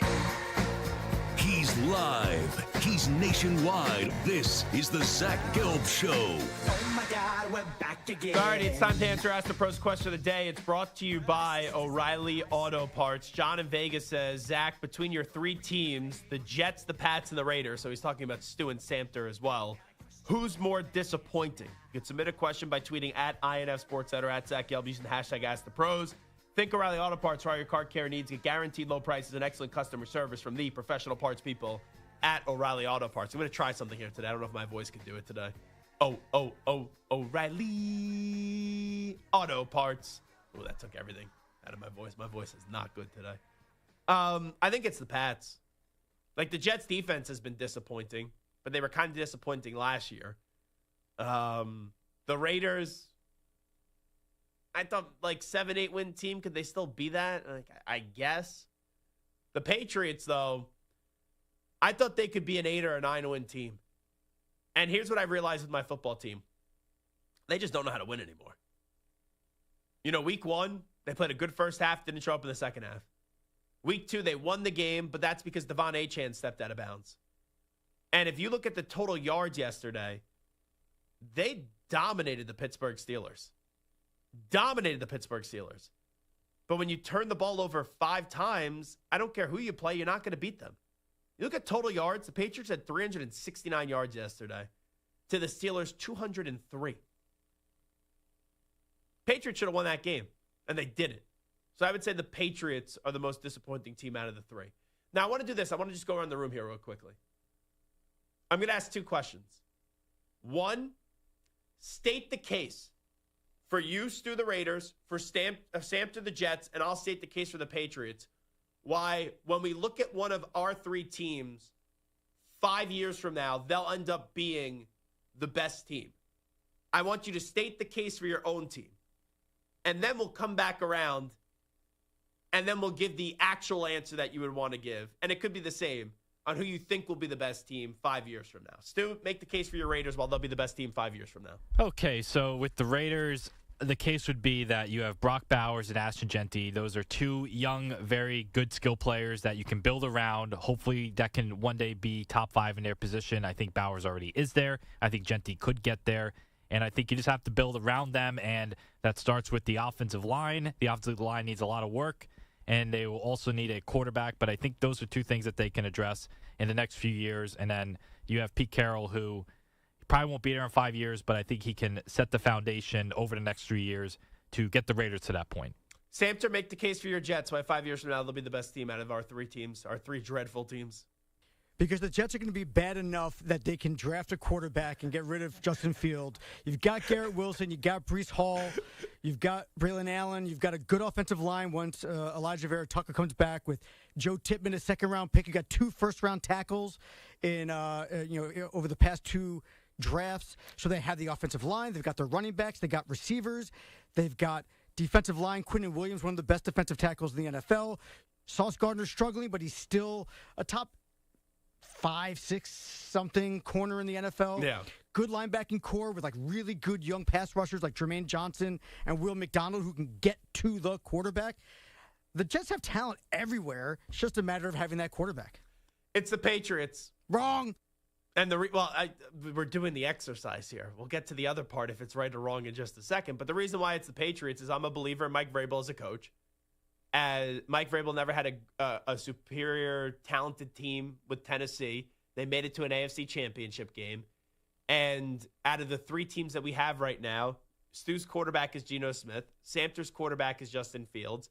And Drake May has a ton of potential. Now, potential means you haven't done it yet, but they have failed this kid in every way, and he keeps on giving you some moments. He keeps on doing a job where he makes you say, okay, he could be the dude. Christian Gonzalez has to be healthy, but when he's healthy, he's already better than Sauce Gardner when he's healthy with the year that he had last year. So I look at that, and Milton Williams is young and a phenomenal defensive player. So that's why I'd make the case for the Patriots. All righty. Now, what's the actual truth? 5 years from now, Stu, Raiders, Jets, Patriots, who do you think will have the best team? I think it's your Patriots because as much as I like Genty and Bowers, I like the idea of the foundation being the coach. I think Vrabel's proven that he's a good coach in the NFL. And Drake May, who I guess we still have questions about, but I think he has very good upside. So to have those 2 guys there, I feel pretty good about that for you. Yeah, and also, you look at the AFC West, like the Patriots, It's a tough dragon to slay, but it's one team to slay. It's Buffalo. The Jets don't have their damn act together. The Dolphins don't have their damn act together. So you don't even have to be the best team, just be the second best team. In the AFC West, you got to slay Kansas City. You got to slay the Chargers, too, are starting to get their damn act together. And the Broncos have a really good coach and a quarterback who just made the playoffs last year. So just to be the second best team in the AFC West or the third best team in the AFC West is a big uphill battle, I think, for the Raiders. So, Samter, 5 years from now, who will be the best team between our dreadful Patriots, Raiders, and Jets? I mean, it should be the Jets based on the talent on the teams. There's no way I'll ever say the Patriots. As good as I think Drake May could be, I'm still not 100% sold. I love what the Raiders are building. I love that offense. I love when you have Brock Bowers and you have Ashton Genty and you have Max Crosby. Like they have elite weapons in various different places. Pete Carroll is very good with dealing with young kids and building rosters and building title teams. Once they find that quarterback, obviously it's a big question mark finding the quarterback, but if they can find that quarterback, I really have and the people want to be in Vegas. People want to play for the Raiders. People want to be in that stadium. It's a destination. So I think that the Raiders have the biggest upside. So the reason why I think it's the Patriots, and that is just not me being a homer, I don't know who the Raiders coach is going to be 5 years from now. I also don't know who the Raiders quarterback is going to be 5 years from now. The Jets have proven that they change quarterbacks and coaches like how Morass changes his underwear after eating a sloppy Joe or something like that. Where for the Patriots, I do believe in the coach, and I think the quarterback will be more good than bad, and he's young, really young. So that's why I think the answer is actually the Patriots. All righty, that will do it for the Zach Gelb Show on the Infinity Sports Network. We should have a good show for you tomorrow. Coming up on Wednesday, Dan Lanning is going to stop by, the head football coach of the Oregon Ducks, and also just added in from the Michigan football team, Justice Haynes will stop by too. But we got a lot to do tomorrow and a very busy Tuesday. We will get to some overreaction, proper reaction. We'll also recap this highly anticipated Monday night contest between the Detroit Lions and the Baltimore Ravens. And we'll have a great time chatting up with you across all the great local Infinity Sports Network affiliates, SiriusXM, Channel 375, the free Odyssey app, the iHeartRadio app, and also streaming live on YouTube. And you can follow me on Twitter and Instagram at Zach Gelb, and also on TikTok at The Zach Gelb Show. Shana Tova. Yes, a Happy New Year to you and all that do celebrate in our Jewish community. All righty, Stu, Santer, thank you. Act, thank you. Big thanks to each and every one of you for calling, listening, and tweeting. We'll do it again tomorrow. And TikToking. We are the Zach Gelb Show. We out. Bye-bye. Peace.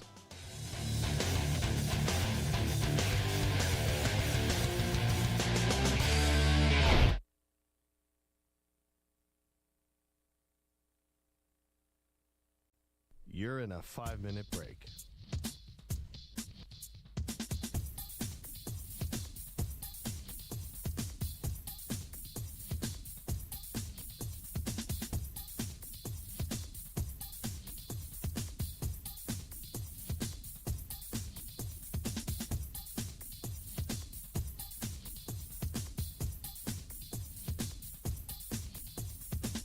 Four minutes, 30 seconds remaining.